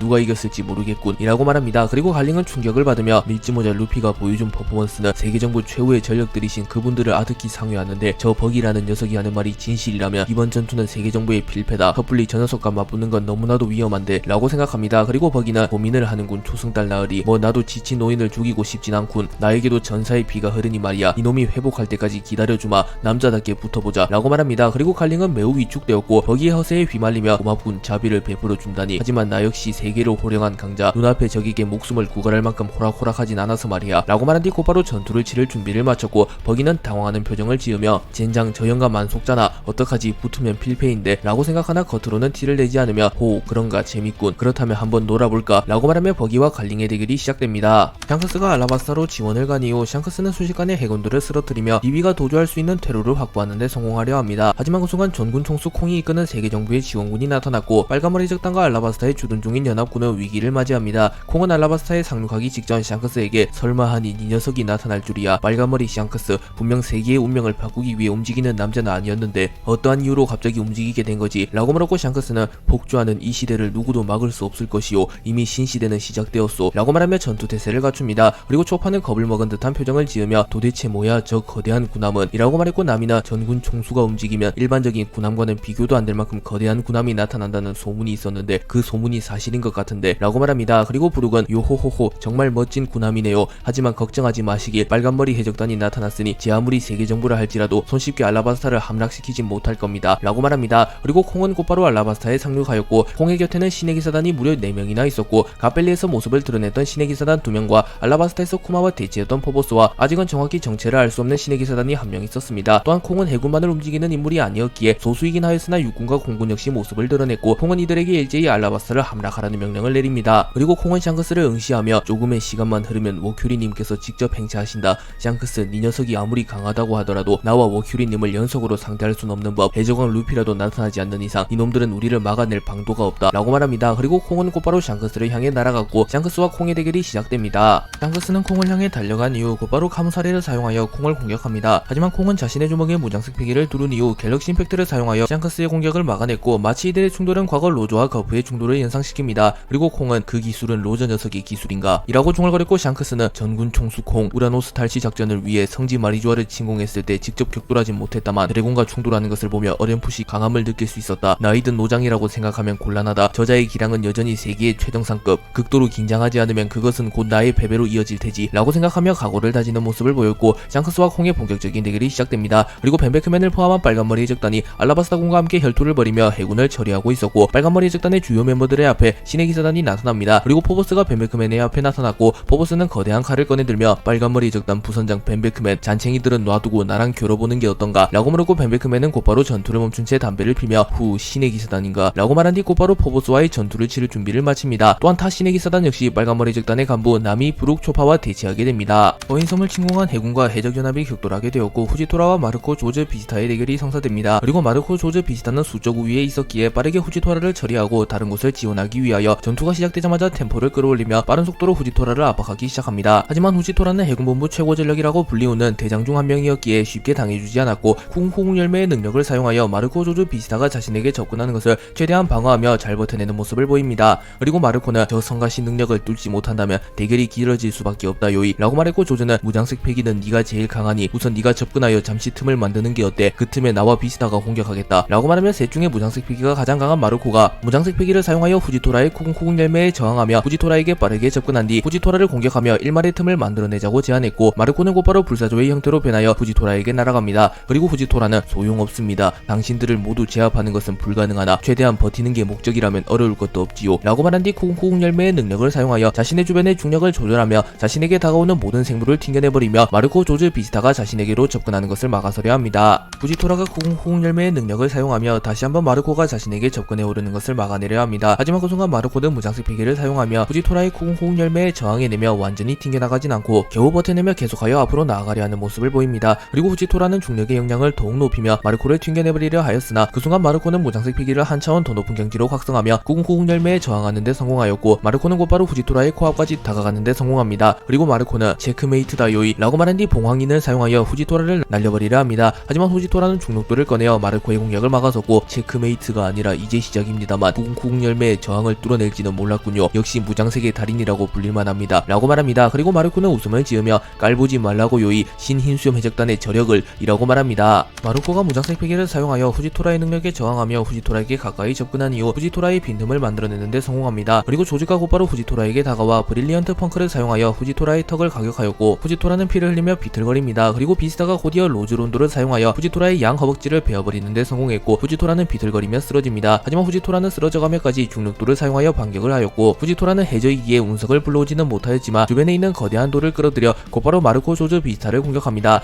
하지만 후지토라가 홀로 이들을 감당할 순 없었고, 마르코 조즈 비스타는 일제히 바위를 베어버린 이후 후지토라에게 다가옵니다. 그리고 후지토라는 패배를 직감하며 세계를 호령한 흰수염 해적단의 대장들 확실히 셋이나 상대하기엔 버겁군요. 하지만 저 역시 정의의 신뢰를 받는 남자, 쓰러질지언정 홀로 쓰러지진 않겠습니다 라고 말하며 동기어진의 각오를 보이며 최소 한 명을 리타이어 시킨 뒤 쓰러지겠다고 생각합니다. 그리고 후지토라는 우선 회복력이 매우 뛰어난 마르코를 배제하며 조조와 비스타 중 한 명을 쓰러뜨리고자 생각하였고, 마르코가 자신에게 가까이 다가오자 쿠궁 열매의 능력을 사용하여 마르코를 땅에 쳐박아 버리는데 성공합니다. 그리고 후지토라는 곧바로 조조에게 다가갔고, 조조는 반짝반짝 열매의 능력을 사용하여 후지토라의 공격을 버텨내려 합니다. 하지만 후지토라는 순간 무장색 패기를 사용하여 중력도의 위력을 극대화시키며 조조의 복부를 관통하는 데 성공했고, 조조는 정신을 잃으며 쓰러집니다. 그러나 후지토라 역시 빈틈을 허용하게 되었고, 비스타는 곧바로 플라워 론도를 사용하여 후지토라에게 치명상을 입히는 데 성공하였고, 후지토라는 피를 토해내며 쓰러집니다. 그리고 곧바로 마르코가 날아와 자신의 발에 무장색 패기를 휘감은 뒤 후지토라의 안면에 발차기를 적중시켰고, 후지토라 역시 정신을 잃으며 쓰러집니다. 그리고 마르코는 부상을 입은 비스타를 보며 쓰러진 조조를 우선 안전한 곳으로 옮기라고 하였고, 자신은 곧바로 징배를 지원하기 위해 용궁왕국으로 날아갑니다. 잠시 시점이 미래로 전환되었고, 루피가 알라바스타로 향하고 있었습니다. 그리고 루피는 우솝에게 우솝 알라바스타까진 멀었어 라고 물었고, 우솝은 나미가 없으니 영 느리네. 하지만 이 속도면 반나절이면 도착할 것 같은데 너답지 않게 진지하다고 루피. 낚시나면서 기다리자 라고 말합니다. 그리고 루피는 뭔가 불안한 기분이 들어 라고 말하며 이번만큼은 예감이 좋지 않다고 말합니다. 그리고 우솝 역시 조금은 불안한 듯한 표정을 지으며 설마 조로와 쌍디가 패배한 건가? 아니면 알라바스타가 위기에 빠졌나? 설마 동료 중 한 명이 임펠다운에 수감되었나? 라고 소리치며 호들갑을 떨기 시작합니다. 그리고 루피는 우솝 정신 사납다고 일단 빨리 알라바스타로 가보자고, 쌍디와 조로가 패배했다고는 생각하지 않지만 알라바스타엔 누가 지원에 갔을지 모른다고 라고 말합니다. 그리고 우솝은 더욱 속도를 높였고, 루피는 불안한 마음을 뒤로 한 채 신속하게 알라바스타로 향합니다. 제2의 정상결전 이후 쌍디는 고대변기 포세이돈인 시라우시를 지켜내기 위하여 용궁왕국으로 향했고, 용궁왕국에서 홀로 신의 기사단 총사령관 갈린과 신의 기사단 부사령관 이오를 동시에 상대합니다. 하지만 크로스길드의 난입으로 쌍디는 한시름 더는가 싶었으나 이후 곧바로 오로성 피터가 나타나며 쌍디는 숨을 돌릴 틈도 없이 피터와 격돌하게 됩니다. 그리고 피터는 대결이 시작되기 직전 샌드웜의 형태로 변하며 검은다리 쌍디 많이 지쳐 보이군. 하긴 해적왕도 세계 최강의 검사도 아닌 이 녀석이 신의 기사단의 최고 전력 2명을 상대하고 상대하고 멀쩡할 리 없지 라고 말했고, 쌍디는 발끈하며 어이 내가 그 둘보다 부족하다는 거냐, 특히 마리모 녀석과 비교하는 건 참을 수가 없군 이라고 말한 뒤 곧바로 마리드 잠브를 사용하였고, 쌍디의 발 주변에는 검은 불꽃이 생겨납니다. 그리고 피터는 곧바로 쌍디를 집어삼키기 위하여 매우 빠른 속도로 쌍디에게 다가오나 쌍디는 곧바로 월보를 사용하여 공중으로 날아가며 피터의 공격을 피해내는데 성공합니다. 그리고 쌍디는 지렁이 요리를 하는 건 처음인데 말이야, 몇몇 국가에선 지렁이를 별미로 요리한다고 하더군. 이 녀석 맛있게 손질해주마 라고 말한 뒤 어스웜 크래쉬를 사용하여 피터의 안면을 걷어차버렸고, 피터는 충격을 입었고 피터의 몸이 반토막이 나버립니다. 하지만 피터는 조금은 징그러운 모습을 보이며 곧바로 상처를 회복하기 시작하였고, 반토막 나버린 몸이 다시 이어붙습니다. 그리고 피터는 샌드홈의 형태를 해제하며 잠시 인간의 형태로 돌아오게 되었고, 자신의 복부 쪽에 난 상처를 바라보며 역시 상처가 완전히 회복되진 않는 건가, 제법이군 검은다리, 일격에 이 정도 위력이라니, 더군다나 저 힘 매우 이질적이다, 마치 고대의 악마를 상대하는 기분이군, 토트 무지카 그 녀석과 비슷한 종류의 힘인가 라고 말하였고, 쌍디가 각성한 마리드 잠브는 고대의 악마의 기운이 느껴지며 마치 토트 무지카처럼 이질적인 힘을 가졌다고 평가합니다. 그리고 쌍디는 토트 무지카 설마 엘레지아에서 나타났던 그 녀석인가 라고 말하며 과거 엘레지아에서 상대했던 고대의 마왕 토트 무지카를 떠올립니다. 쌍디는 마리드 잠브를 사용하며 순간적으로 폭발적인 화력을 자랑하고 있었으나 점점 능력에 심신이 잡아먹히는 기분을 느낍니다. 그리고 쌍디는 노래 열매의 힘을 사용하여 고대의 마왕 토트 무지카를 불러오게 되며 능력자가 토트 무지카에 잡아먹히게 되었다. 마리드 잠브 역시 같은 이치인가, 하지만 이건 악마 열매 능력 따위가 아닌데 라고 생각하며 혼란스러워하는 모습을 보입니다. 그리고 피터는 생각이 많아졌군 검은다리 라고 말한 뒤 자신의 주먹에 무장색 패기와 폐양색 패기를 휘감으며 쌍디의 복부를 정확히 강타하며 쌍디를 땅에 쳐박아 버립니다.